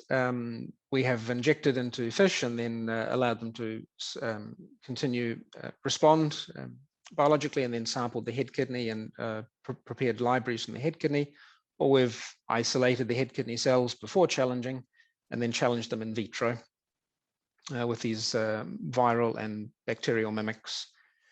So again, a similar setup here, describing the design. The totals of RNA, ATTACK, and CHIP libraries are shown there. And once more, the similar trend, ATTACK and RNA is basically done, but CHIP is, I should say, a work in progress. So this, as I mentioned a few times, I guess we've had challenges with protocol development. It was really quite challenging to get CHIP to work. ATTACK was also difficult. We've had to figure out how to preserve samples the correct way. There's been a lot of optimization, or I shouldn't necessarily say optimization, but refinement of library construction, right down to the content of buffers and how many nuclei to take further. And we've also had to address the problem of coping with some very small samples. But we've had core protocols developed and then refined them with specific protocols going into particular tissues or species. We're now at the stage where protocols and data is gradually finding its way into the FAANG data portal. And indeed, all the RNA data has been uploaded and will be used to provide new annotations for Atlantic salmon, rainbow trout, sea bass, and carp. We're now performing internal quality control of ATTACK and CHIP data using the pipelines we've already heard a lot about today, and starting to see some results from that. But I think my time is maybe just about drawing to an end. I would just point out we have some added challenges in that at least Atlantic salmon and rainbow trout have undergone a whole genome duplication about 70 million years ago. And we have some chromosomes that have a high level of sequence similarity. So we've had to deal with that, or are exploring the best way of dealing with that using these standard pipelines, but I won't say too much about that. But I will just conclude to say that extensive data sets have been generated. We've optimized library construction protocols. We're transitioning now from wet lab to dry lab work, and preliminary analysis is really starting to accelerate, and data is becoming available. And there has been significant progress in work packages 4 and 5, which I haven't really talked a great deal about today due to time constraints. And I'd like to credit, of course, the entire consortium. None of it would have been possible without them. But this small group of people have been particularly important in getting this presentation complete and ready for you. And I would just draw your attention to the FAANG website down at the bottom of that page. So feel free to drop by and see what we're doing anytime. So that was me. I'm sorry, a little bit of a rush at the end there. I was enjoying myself too much. Yeah, thanks very much, Matt. Nice talk to share the progress of FAANG. In the interest of time, we actually have to move to the next talk. If any of you guys have any questions for the FAANG, please send the questions through the chat at Matt, so he can answer your question. So now we move to the next 3 talks from 3 major USDA-funded FAANG projects. Chris, could you share your screen?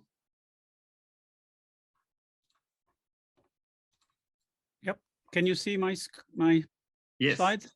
Okay, great. Thanks very much, Fajan. And I'm happy to represent the USDA Pig FAANG project. It involves 5 different institutions, and we've been funded by the NIFA, the USDA NIFA for this work. And just to perhaps, since I've talked a little bit about this before, just briefly remind you of the groups involved. So UCD, Huaijun and Pablo Ross are doing the adult work and sending some samples to Michigan State University. There's a group at Meat Animal Research Center, and they're primarily interested in the tissue work in AIM2. At Michigan State, Kathy Ernst and JP Steibel and Wen Huang are analyzing the methylation data for the entire project. My long-term collaborator is an immunologist at the National Animal Disease Center, Crystal Loving, and then myself and Jim Reese and James Coltus are working at Iowa State. And there's different tissue collections and different analyses being done at all the different groups. So the overall goal of our analysis was to catalog functional elements for 40 biological states and to create a chromatin state map. I'll primarily talk about AIM1 and AIM3 today, but I will briefly mention AIM2, some fetal work that we've been working on primarily at the methylation level. AIM1 is primarily focused on adult tissues and to extend the FAANG pilot to a total of about 25 tissues. AIM2 is fetal, especially to use the Mark work on a reciprocal cross between Meishon and White Cross. I'll talk extensively about the immune system analysis we've been focusing on here at Iowa State, and we're beginning to get into the AIM4, the data integration. So some of this work has been published and or being presented today, so I'll unfortunately only have time to briefly cover it, but Zhang Yan is presenting a poster number 11, so if you have questions about the details of this, please go there. But they were able to publish just in the last few months one of the most comprehensive catalogs to date for pig regulatory elements by looking at a total of 14 biologically important tissues and annotating using ChIP-seq, RNA-seq, and a number of different methods, ATAC-seq, 15 different chromatin states as shown in the middle there. Through that analysis and comparing different tissues, they were able to identify over 2 million regulatory elements that spanned across those 14 tissues. And as I mentioned, you can go to his poster today later. They summarized what work they have yet to do in terms of about 12 tissues yet to complete. They're about 2/3 the way through collecting the data on these samples, and you can see which ones are missing. They're having a little bit of trouble with some tissues, but some tissues are completely complete, or the data is complete for ChIP-seq, for ATAC-seq, and RNA-seq. A little bit more work on AIM-1. Ryan Corbett at Michigan State with Kathy Ernst has been looking at methylation of a number of tissues, primarily looking at digestive system, cardiac and skeletal muscle, and has been able to identify tissue-specific signatures. This is just a simple correlation comparison across all tissues, but you can see clearly that there's correct clustering of the right tissues in terms of the replicates. And so he's continuing to do that analysis of tissue-specific DNA methylation. And the next step is to look at the nervous system tissues.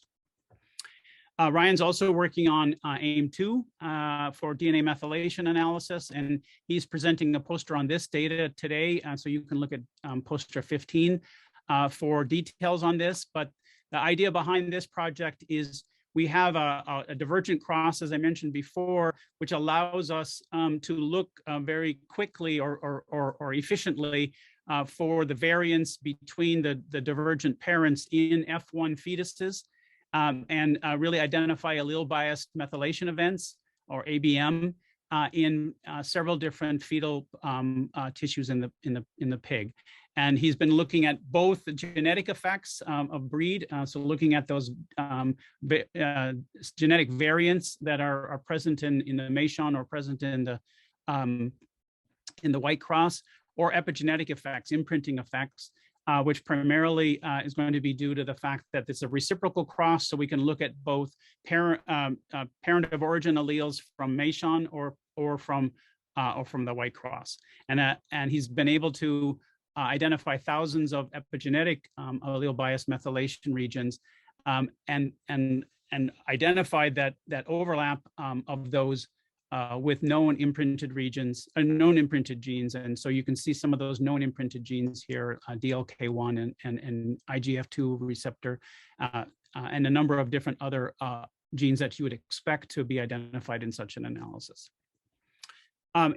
Just to wrap up the DNA methylation analysis, Ryan is also working in AIM-3 to look at different immune cells. And so we've been sorting immune cells by using flow cytometry and isolated different cellular phenotypes, like a B cell that has a CD21, for example.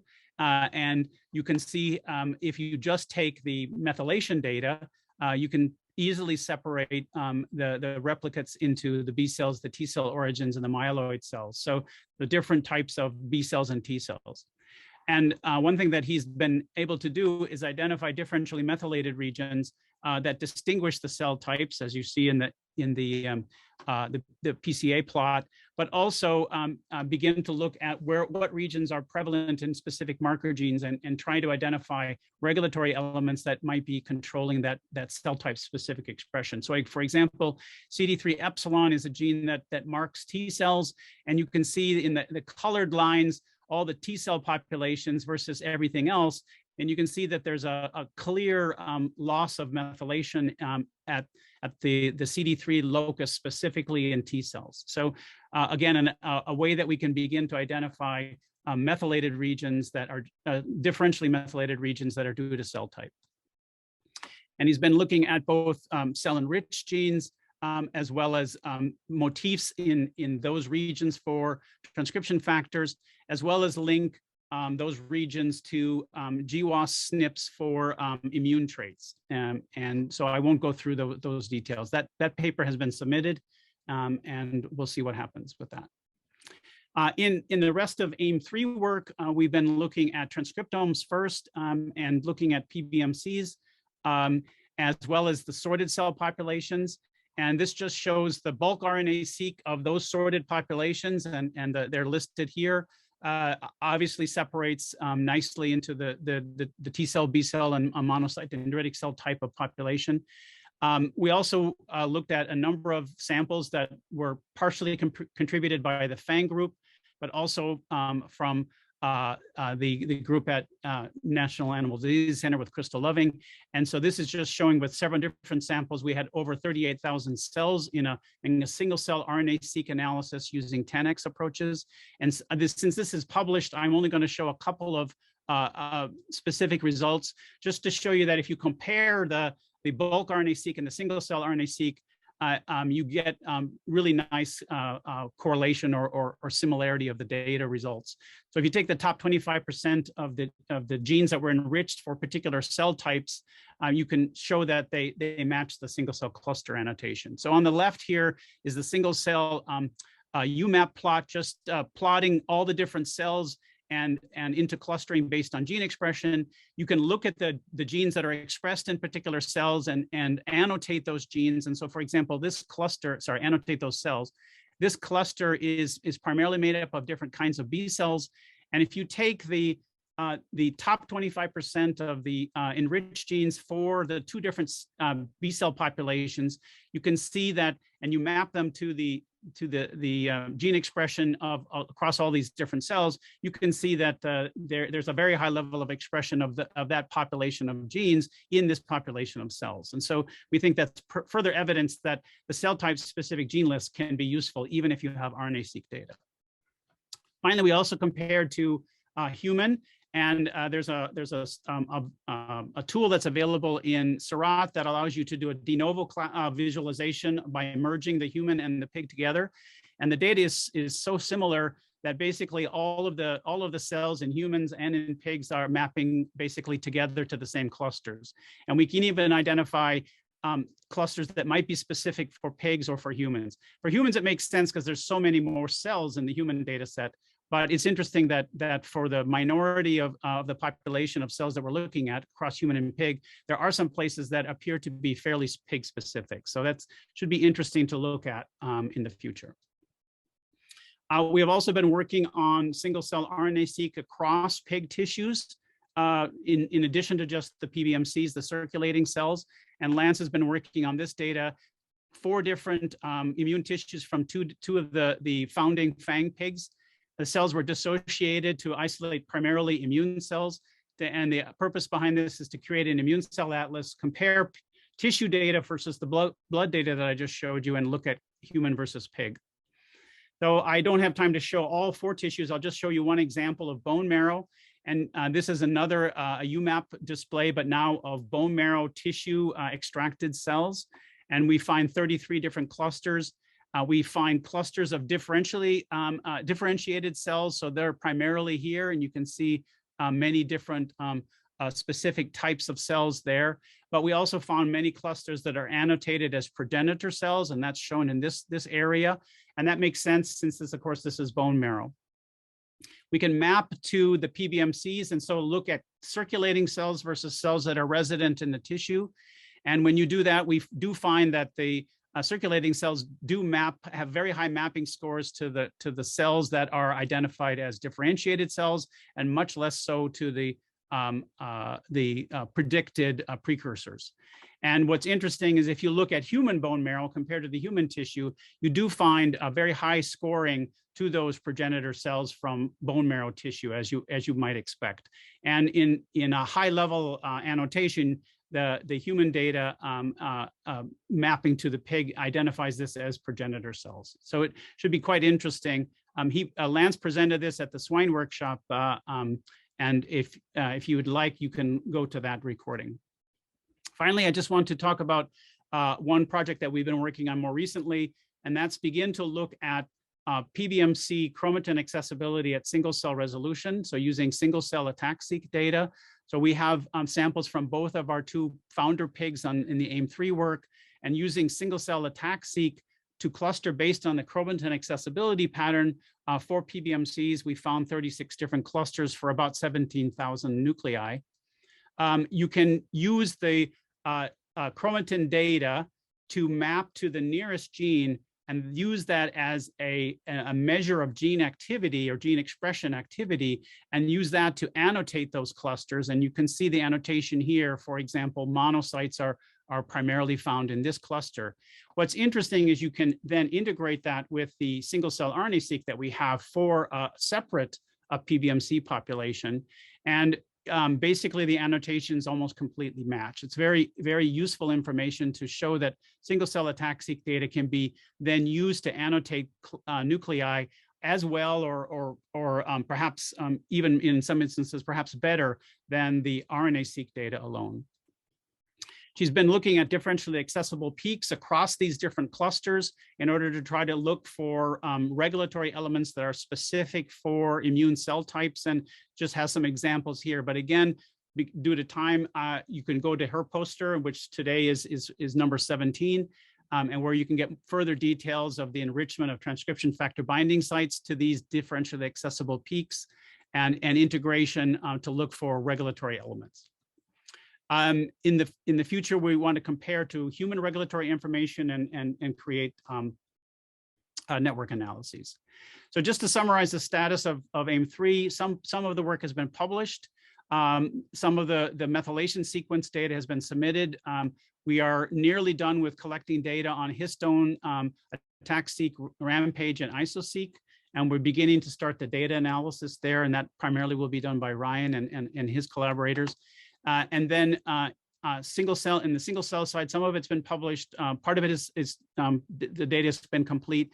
The single cell ATAC-seq data has been complete, and we've begun to, as you can see, start to data analysis, and we're finishing the tissue data on single cell Rna-Seq data. Our next steps is to complete AIMS 1 and 3, verify and submit all the remaining data. Most of that will be within the next month or two.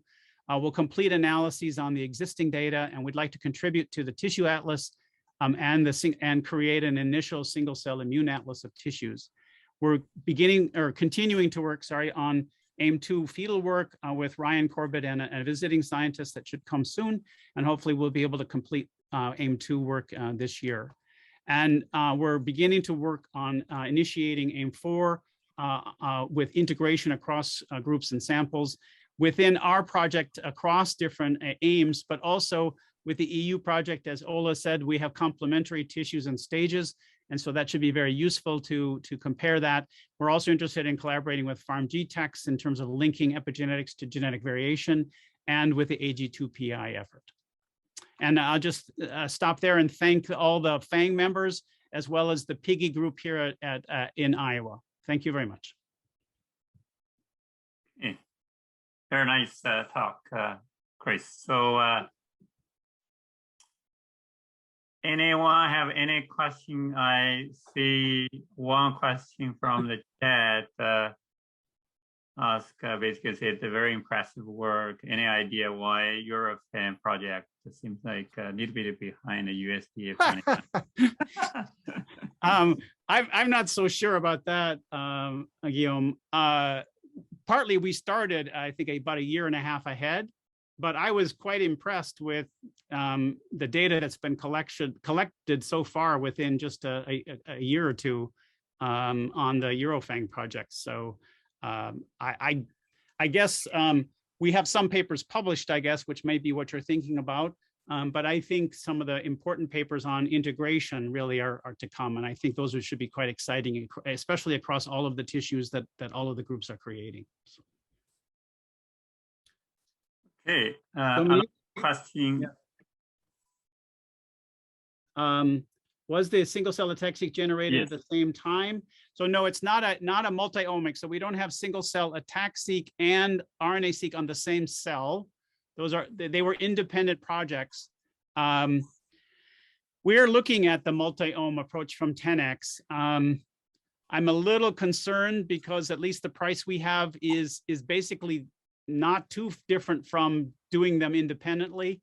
And so it's thousands of dollars per sample. So at least currently we haven't seen a need to do the multi-ohm approach, but certainly that could be a good thing to do in the future.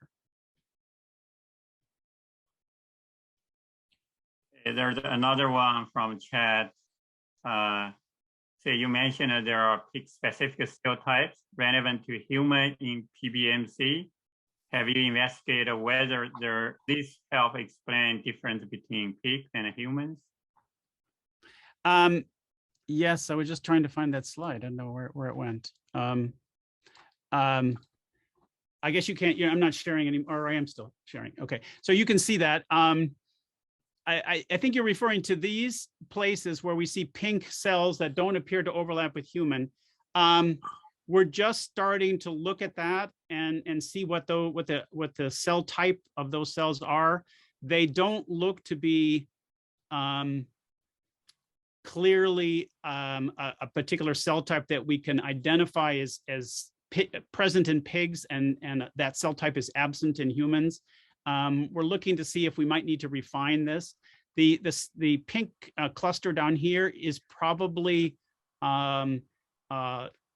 cells that are still dividing. So cell cycle genes are causing this transition here to be pulled out.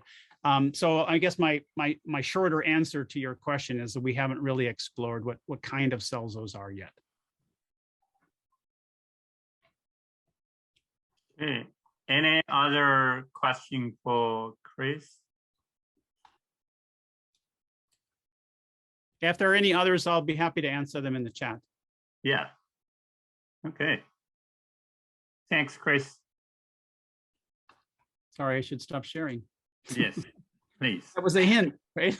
Yeah. All right, thanks. And actually, I know I don't have any time, but I wanted to say at the beginning of the talk, I wanted to thank Huaizhen and all the other leaders of this workshop. I didn't do very much. It's the other people that did this, especially Zhiliang, who also helped to make sure things worked correctly, and people in Huaizhen's lab that made sure GatherTown was working. So I think that should be a really terrific session as well. And I just wanted to make sure that you got thanked, so we don't forget it at the end. I think this has been so far a really terrific workshop. Thanks. Thanks, Chris. Okay, let me see. Well, next talk is by myself. Can you guys see the screen? Yes, I guess so. So this is a USDA that bovine FAANG annotation. Just try to give you guys some idea about this project. So I took over about 1 year ago since the project director, Poplar Ross, left the UC Davis. So this is a project, a really very collaborative project from 10 institutes. So this is a huge collaborative from all the different institutes from here, UC Davis, University of Vermont, and Texas A&M, Idaho, USDA, RS, Washington State, Iowa State, Penn State, Virginia Tech. So they're the full of major objectives. So for the biological samples, so we primarily focus on those hair-filled adult tissues. And then also we have hosting mammary tissues from 5 different development stages. And also we look at the fetal tissues from the hair field. And then also we involve some of primary cells from Virginia Tech. And then the different type of assays for the objective one, it's a primary focus on the transcriptional annotation, use the Rna-Seq, small Rna-Seq, and Rampage ATS-Seq, which is 3' terminate sequencing. And then objective 2, primary focus on the chromatin state annotation, involved ATAC-Seq, ChIP-Seq, whole genome bisoft sequencing.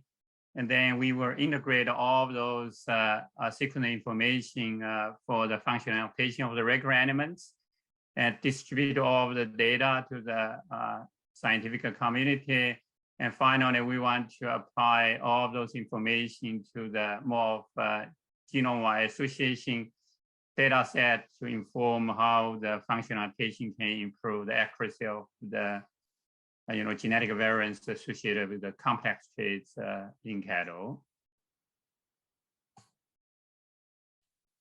So I really want to, so for the first page, you guys see all of the PIs, but really it's many of the people from this project really doing the work from each of the institute. Particularly, I would like to acknowledge Zoetis, which provide a tremendous of the support for this program. So they provide in-kind of support for all of the sequencing, Rna-Seq, ChIP-Seq, ATAC-Seq, microRNA-Seq, particularly Sarah. So she actually a person to did all of those library sequencing for for the bovine infant project.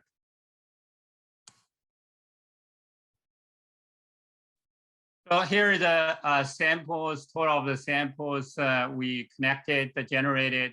So from Herfield 9 R1, which the genome was sequenced in 2009. So there is a total of 40 adult tissues. And then also for the fetal tissues, also connected 8. And then we have 4 primary cell lines, pre-myocytes, myocytes, and pre-adipocytes and adipocytes, and also have a 5 stage of the hosting mammary gland develop. You know, for some of those samples, we are only able to do insert of the assay, you know. So basically, so for all of these above of these 3, we are pretty much doing all of the assays. But for these 5 stage of these, because it has very limited of samples available, we're able to have Rna-Seq and Taq-Seq. So for the expression regions, so that's how different type of assay we generate Rna-Seq, small Rna-Seq, rampage, transcriptional terminal size sequencing. And then I mentioned that for these chromatin states, whole genome by software sequencing for the DNA methylation, a Taq-Seq for the open chromatin profiling. And then we are trying to doing the 7 different type of chip-seq, 6 of the histone modification marks, and then 1 of the CDCF. So basically, particularly for the NOS2 H3K9 trimethylation, H3K36 trimethylation, we still have some challenge that many of these samples are not working. So we are primarily focused on these 4 of these, the assays plus the CDCF. So again, so here just to provide for those adult tissues and fetal tissues, only a few of them. So this is the adult, pretty much most of these are adult tissues. Listed here, we did both of the Rna-Seq and a small Rna-Seq. For today's talk, I pretty much just provide some of the results. I think it's probably important for the scientific community and to share some of the results from Rna-Seq and small Rna-Seq, while still try to work on get all of these chip-seq, Taq-Seq process, the integrated analysis together. So one of analysis we try to look at here. So from the left side, what do we try to do to look at the tissue similarity for those protein coding transcripts shared between pair of the tissues. So left side it's tissue similarity, and then for the right side is a clustering. If you look at it here, so you pretty much can see most of the cases, so like fetals, they are clustered together. Like for gut tissue, they cluster together. The brain tissue, they're clustered together. So pretty much like memory gland, different development stages, they are clustered together. So I indicated that those Rna-Seq pretty much reflect how the tissue-specific regulation for these tissues.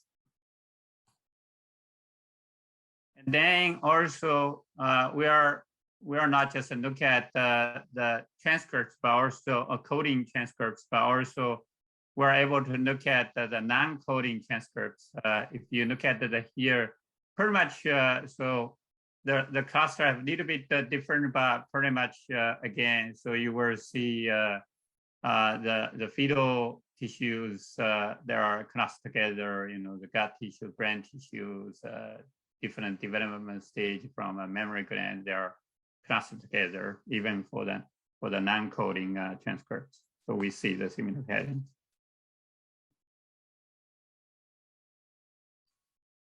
And then, so this is a summary for that Rna-Seq and small Rna-Seq. When we did these, so this is a summary. We try to compare to the public database such as Ensemble and NCBI. So if you look at it here, so number of the genes from here, you can see for our project, so that's how many of the number of the genes. And these, you know, in the parentheses, it's a number of the protein coding genes. And then if you look at the Ensemble, also if you look at the NCBI, so in general, we are pretty similar to the NCBI in terms of number of genes. And then to the number of transcripts, so you can see we got a huge, so 172,000 of those transcripts. So seems like it's much higher than Ensemble, even compared to NCBI, nearly double of the. And then look at the number of transcripts per genes. So for our data generated, nearly 5 per gene. So you have a number of transcripts, 5 transcripts per gene. Ensemble 1.5, NCBI 2.3. And then we will look at the median number of 5' UTR per gene. So it's about 2 for our data set. And for Ensemble and NCBI 1, median, this is pretty similar for the 3' UTRs.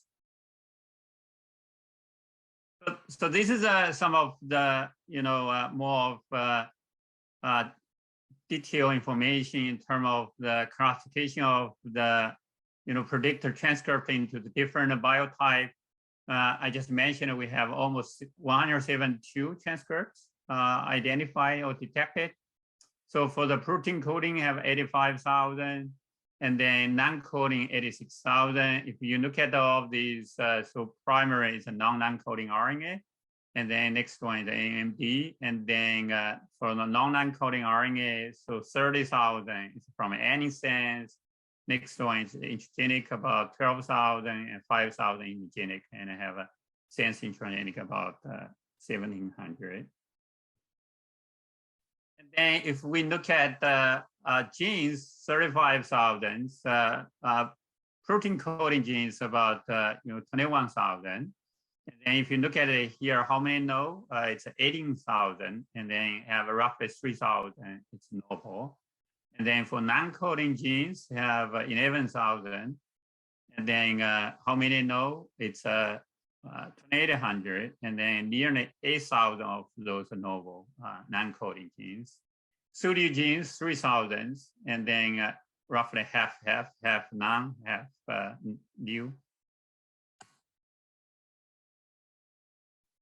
Okay, and then when we try to look at the expression and of those whatever non-genes or novel genes, so this is the y-axis, look at their medium gene expression detected. In detected tissues, you can see, obviously you will see the novel genes have relative lower of median gene expression, which probably makes sense. That's why probably not able to detect those genes in any other tissue studies. They're relatively low with knowledge of the sequencing data, so we're able to identify those novel genes. And if you look at the number of the detected tissues, obviously, you know, for the non-genes, most of the time, at least 10 tissues are able to detect those genes. And then roughly, you know, for novel genes, pretty much only detect a few of the genes, makes sense. So, you know, that's how the genes able to identify. And then for these predictor transcripts, you know, one of the major things, so we try to think about how we can validate these to make sure that those novel transcripts are real, right? So if you look at it here, it's by different methods, right? Use the Ensemble gene build, NCBI gene build, validated by nanopool from 32 pooled tissues, Rampage, from 30 tissues, PacBio Isosex 6 tissues, de novo assembling from RNA independent Rna-Seq, WTS is the 3', and then also a ChIP-seq and a TAC-seq. So if you look at it here, you know, obviously, you know, initially, most of these can validate, by our, ATAC-seq or ChIP-seq and transcripting multiple tissues, and also by 3' end. So you guys can look at it here, pretty much all of these transcripts can validate at least by some of the assays. Some of these can validate by many of these. So those that in general are pretty, convincible.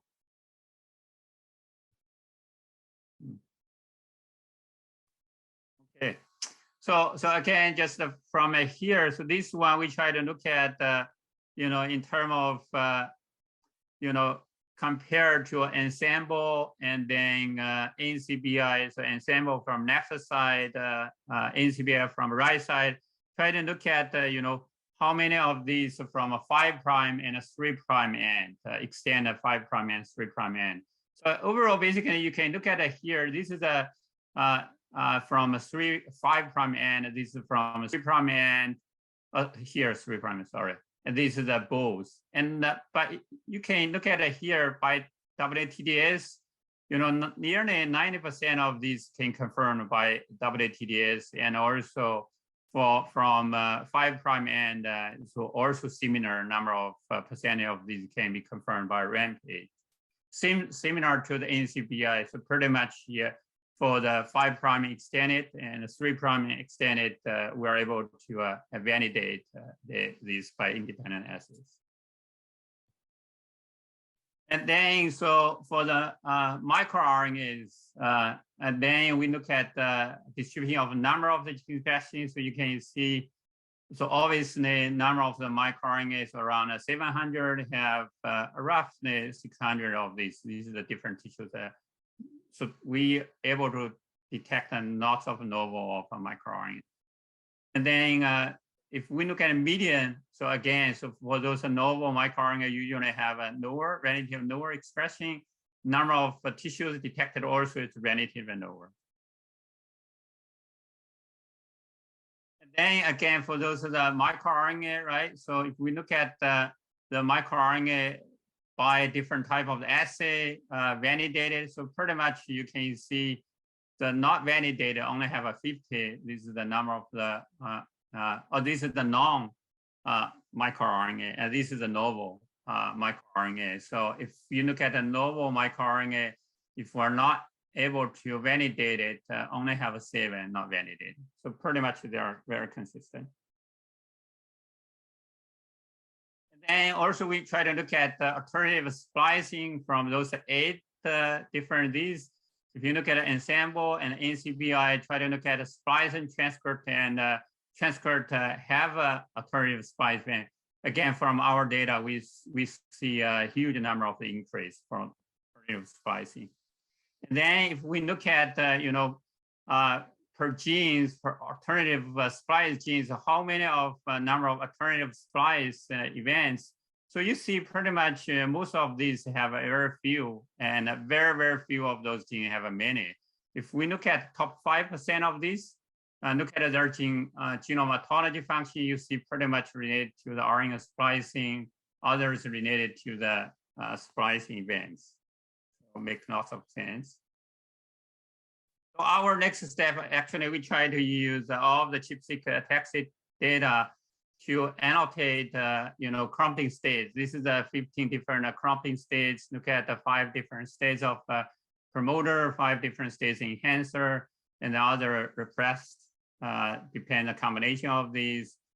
Here, just to give one of the example, the EBF3 specifically expressed in the edible tissues. You guys can see these are the edible tissues. They have a lot of enhancer. Here you see the yellow color, it's the enhancer. This is the Rna-Seq across many different tissues. They are only expressed in the edible tissues.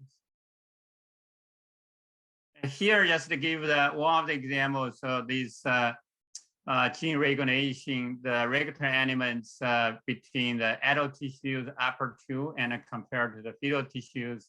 So you can see some of the peaks in the adult tissues, but not in the fetal tissues. The same thing here. So this is some of these integration analysis we try to figure out.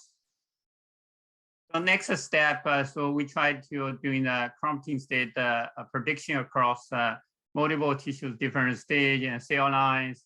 And obviously we're trying to look at the tissues and cell specific enrichment of those functional elements, and then integrate all of the sequencing data for the whole genome annotation of the bovine. And then finally, we want to apply the functional annotation into the genome-wide association analysis, look for the complex traits, how these can contribute to improve the accuracy of the genomic connection. Okay, that's it. Thanks very much. Let me know if you guys have any questions.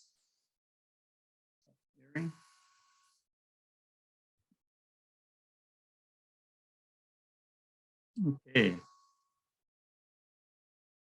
Let me see, look at the question. Did I miss any question? So Chris, can you? You want me to look at the Yeah. questions for you? Okay. Yeah.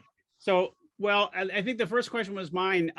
Can you determine whether your high frequency of detecting transcripts, which is impressive, was due to surveying more tissues and finding tissue specific transcripts, or that your sequencing depth is better, your technology is better? Do you know? Yeah, I think maybe my colleague, if they are in the audience, they can also comment. I think it's both. Also have a more of a depth and also appear at least in the two different tissues. Okay. And Irene asked an interesting question. Do the novel genes that you found, do they have orthologs in non-bovine mammals, or are you, I guess the inferences are you finding a lot of ruminant specific things? Yeah, this is a good question. I think we probably need to look at it. We haven't really looked at if these are also not in other mammals, you know. But yeah, I think I don't want to occupy too much of the time. I think it's a little bit over 1 minute. So I will answer those questions through chat. Our next USDA fan talk is by David. So David, if you can share the screen from a chicken fan from University of Washington, Seattle.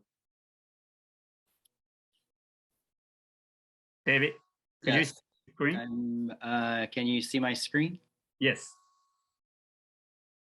How does it look now? Good. Okay, great. All right, so first, I just want to thank the organizers for giving us the opportunity to give you an update on our efforts for annotating the chicken genome. This is a USDA funded project between my lab and Yvonne Drexler's lab at Western University. Excuse me. All right, so I think our goals are the same as most others in the virtual room here, which is really genome annotation. And so using transcriptomics, we hope to identify mRNAs and link RNAs that are expressed and with some degree of tissue specificity, determine new isoforms of transcripts and any putatively novel genes. Using an array of epigenomic techniques, we hope to identify candidate cis-regulatory elements in the chicken genome. And then using 3D genome architecture, our goal there is to then identify these cis-regulatory interactions. I think the most common that comes to mind is, thinking of promoter-enhancer interactions. All right.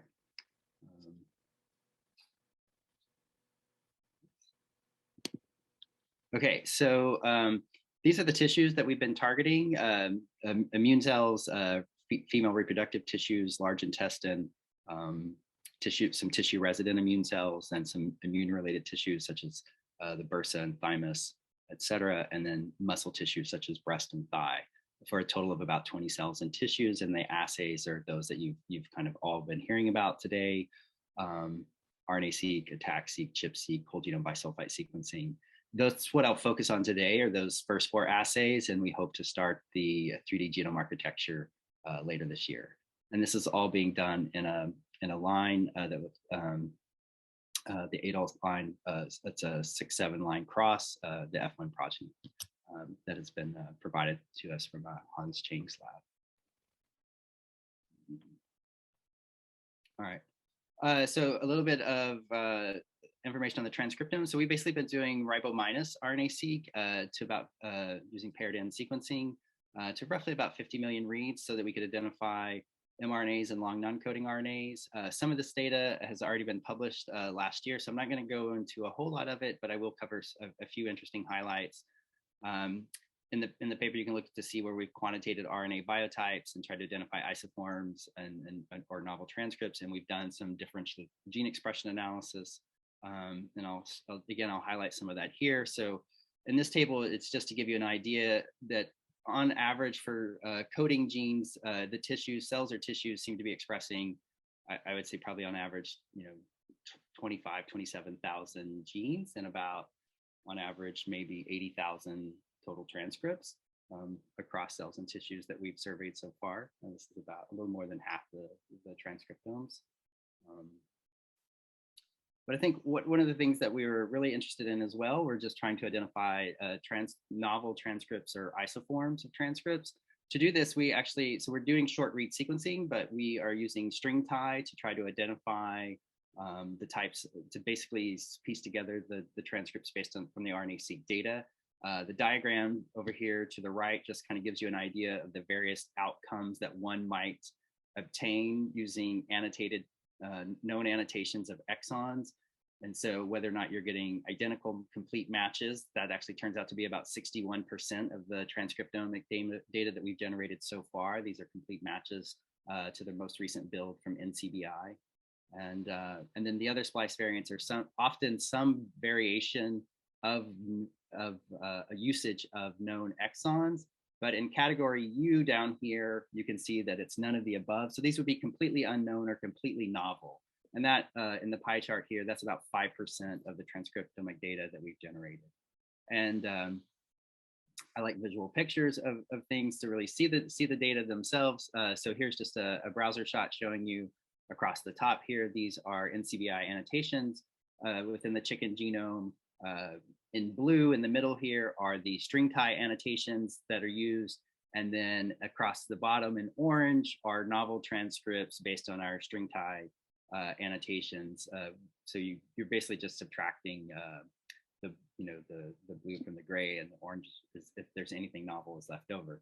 And so you can get an idea of so often again, you can see that these are likely, for example, if you can see where my cursor is here in the middle of the screen, this just looks like we've identified some additional novel transcripts of a currently annotated gene. In some instances, we're identifying novel short, sometimes looks like single exon or two exon genes, and I'll come back to those in a minute. But in other instances, we are actually, there's also no annotation in the chicken genome for the NCBI build. And we are able to identify multi-exonic genes that have yet to be identified in the chicken genome. And so, excuse me. So we're pretty close to the end of wrapping up all the transcriptomic data for the 20 samples. These have currently been mapped to the most recent NCBI build. We've used string tie for the transcriptome assembly to find novel isoforms, and we think we've also been able to identify novel genes. And so again, about 30% of all transcripts were novel, with 5% of them what were called unknown, or meaning that there's no annotation whatsoever. Currently, we have been using some prediction methods to try to predict these class of completely unknown transcripts shown here on the screen. And from our first round of predictions, it looks like about 1 in 7 are predicted to be mRNAs, and that means that about 6 in 7 are predicted to be long non-coding RNAs. Okay, so moving on to chromatin to identify cis-regulatory elements. Excuse me. So we've been using ATAC-seq to give you open chromatin. This should give us unbiased detection of cis-regulatory elements such as promoters, enhancers, insulators, or what I call architectural elements that are important for looping architecture, or silencer elements. But if we want to then further annotate what those open chromatin regions might be, we can overlay these histone modifications. You've already seen most of these, but H3K4 trimethyl can identify promoters. K4 monomethyl can be used to identify enhancers. If you overlay acetylation with either of those K4 methyl marks, can kind of tell you if you're in an active versus a poised state. And then K27 trimethyl can tell you whether or not promoters of some small number of enhancers have been repressed. And then CTCF is largely used to identify insulators or architectural elements. Here's just a shot of some attack-seq data. And one of the things I really want to highlight is kind of some of the issues that we've challenged that I think are some of the issues and challenges we've faced throughout the project that many people have already highlighted today. You can see when we're using in green are immune cells and blue are tissues, and when you can see when we're doing this on essentially already dissociated tissue, we get really clean, pretty nice looking attack-seq data, and tissue itself presents its own challenges. And so this is something that we've continued to optimize, and I'll show you some data in that in a minute. Similarly, this is as a lab that has a long history of doing ChIP-seq, this was kind of frustrating for us where tissues also presented some challenges where we would start with a protocol, make some modifications to it slightly, depending on which tissue we'd working. We would then get some really good, nice, clean looking data. And then we'd essentially have to start back over every time we switch tissues. And so this is something that has kind of been our biggest bottleneck to data production. And so recently we decided that we should maybe rethink how we're going about doing this. And we've actually switched all of our ChIP-seq and are now regenerating all the data. Not that we had completed ChIP-seq by any means, but even things that we had generated data for, we're going back to repeat. We basically switched to cut and tag. So cut and tag uses the TN5, which is the same molecule that you're using for attack-seq. It's fused to protein A, which then allows it to bind to the antibody. And this is thought to give you much cleaner data. It's a shorter protocol. You need fewer reads, so we don't sequence our libraries as deep, and we probably do this on average using about 200,000 cells. Not that we need it for most of the things we're doing, it's just works. That's just the scale that it kind of works best at. It. You don't really want to use more than that, and we, as I said, we continue to optimize attack-seq and as well in terms of like how we dissociate the tissue or the nuclear isolation. So here's an example of cut and tag data and our updated attack-seq protocols. And now what you can see is that the data are coming out extremely clean. This is probably the cleanest of great importance. I mean, we're providing reference epigenomes for the community. So I think it is important that we're all generating the highest quality data possible. So this is, I think we still see CTCF being one of the noisier assays so far, and that's kind of tissue dependent, but by and large, things are coming out extremely clean now. So here's just another tissue that we've done cut and tag on and attack-seq on. And once again, you can see that we're getting extremely clean tissue. And then here I just grabbed a few of the modifications across a couple of the different tissues that we've worked on. And so across the bottom, you can see all CREs are annotated using attack-seq data. That's down here. If we use K4 monomethylation as a measure of enhancer activity, you can see that here, and you can begin to see regions where you have cellular specific markings of enhancers.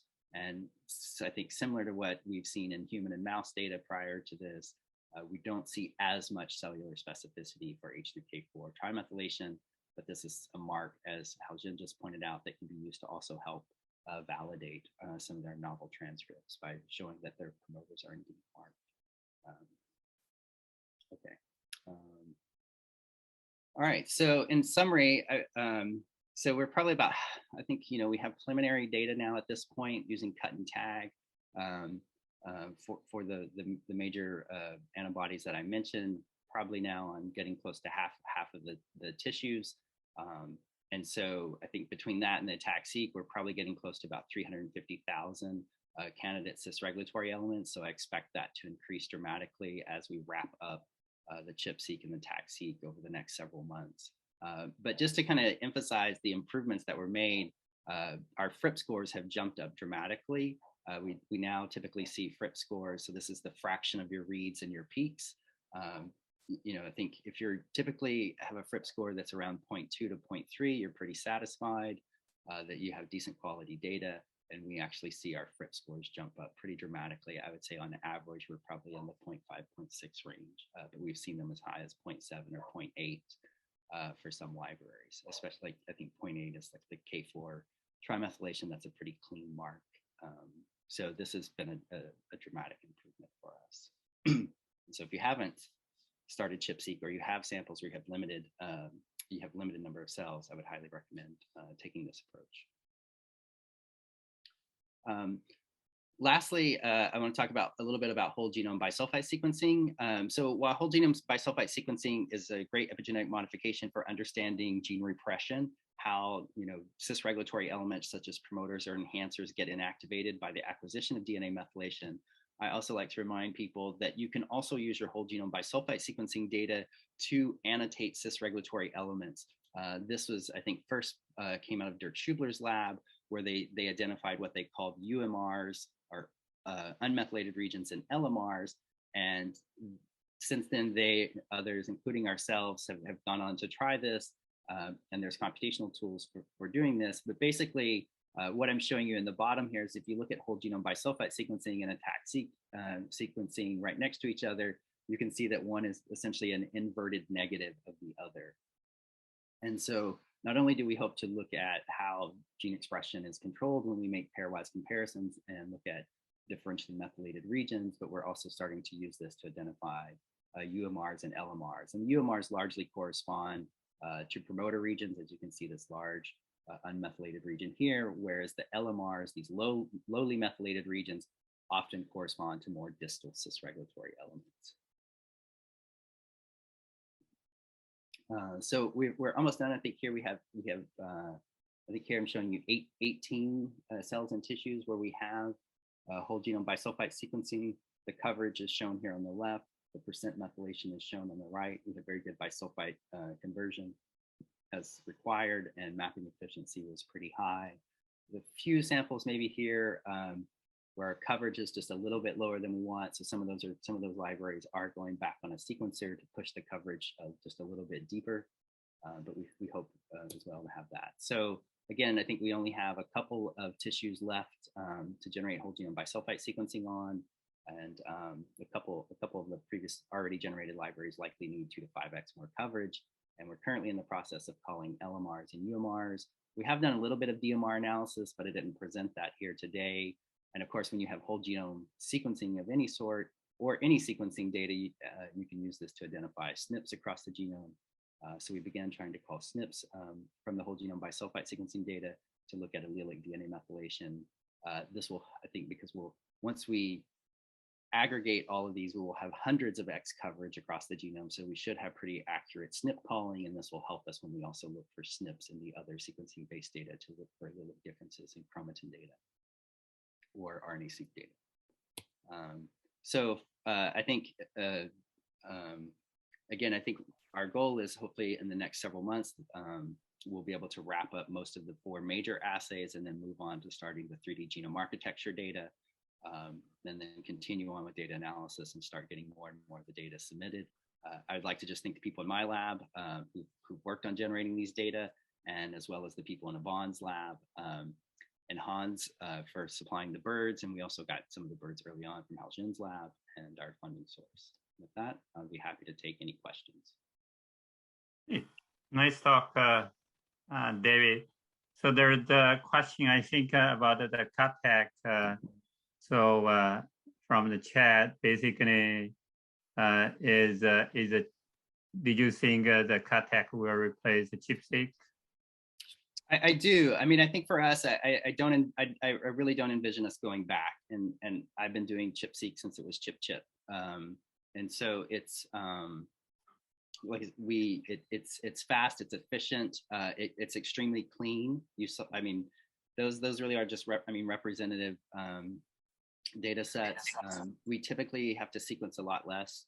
So most of the histone, Steve Hinikoff says you can get away with like 3 to 5 million. We tend to sequence a little bit deeper, around 10 million per histone mark, which is not, we might sequence 20 to 30 million for a ChIP-seq mark, but on a large project, that those doubling adds up, even though sequence is pretty cheap today. And you can get your cost down even more if you purify the PATN5 yourself.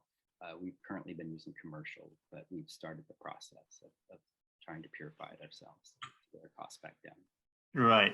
So David, I guess because currently for your use kind of customized reagents, right? For the cut attack, there's no commercial. No, there are. So that's what I'm saying. So you can buy a kit. We're currently using a kit, but we are looking into purifying the PATN5. Right. So I think Active Motif and Diagenode both sell cut and tag reagents now, and EpiCypher now. I think all of them have licensed the technology. Okay, so at a reasonable price. Yeah, it's actually pretty reasonable. So I think Diagenode doesn't really sell it as a kit. They basically just sell you loaded or unloaded TN5. There's no other like additional buffers or anything. And if I recall, I think it's actually cheaper than when we used to buy Nextera. So it's reasonably priced. Okay. So and other one ask if the cut tag equivalent to the cheap qPCR. Probably can ask that quick. Yeah. So we haven't done any qPCR yet, but it should be it should be amenable to qPCR. You are getting tight fragments on the bioanalyzer, so you want to take note of that. But most qPCRs, you're designing primers within 100 or 150 base pairs, so it should be amenable to that.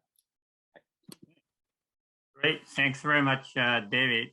If you guys have any question for David or other speakers, please use the chat function. And then now we will have the special poster section. As Chris already mentioned, we really thank Genome from US coordination group, bioinformatics coordination group to provide support to the, have abstract submission and poster submission. And then the Jamie Ron from UC Davis really help us to set up the gathered poster sections. I just sent this link of the gathered time information in the chat. So you guys should, feel free to use the gathered time, meet with the poster presenters and chat with them to see how it goes for the next 45 minutes. And then we will resume our meeting in 10:45. No, sorry, 10:15. 45. Okay, 10:15 Pacific time. Okay.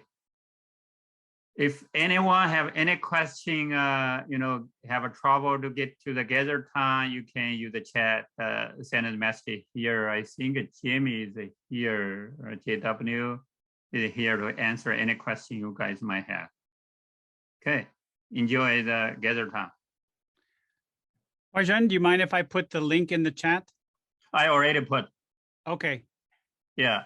And then from the gather time, actually there's a link in the middle of the right. You can click and exit back to the Zoom. So you can switch between Zoom and gather time. Okay. See you guys soon.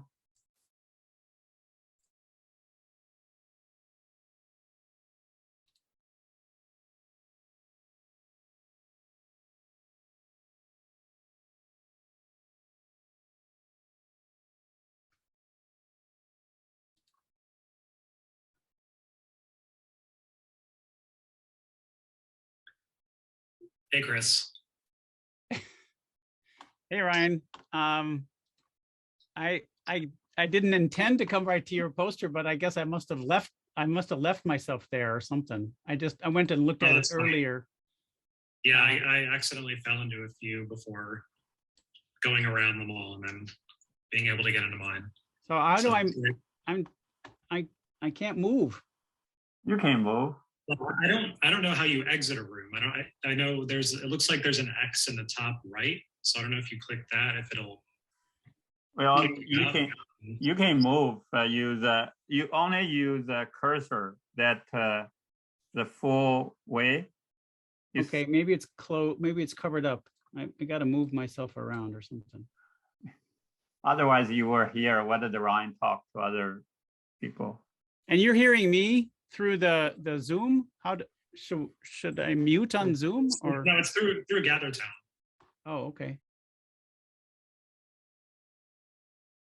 Gosh, Ron has many of the attendees. Many people come. Oh, I need that.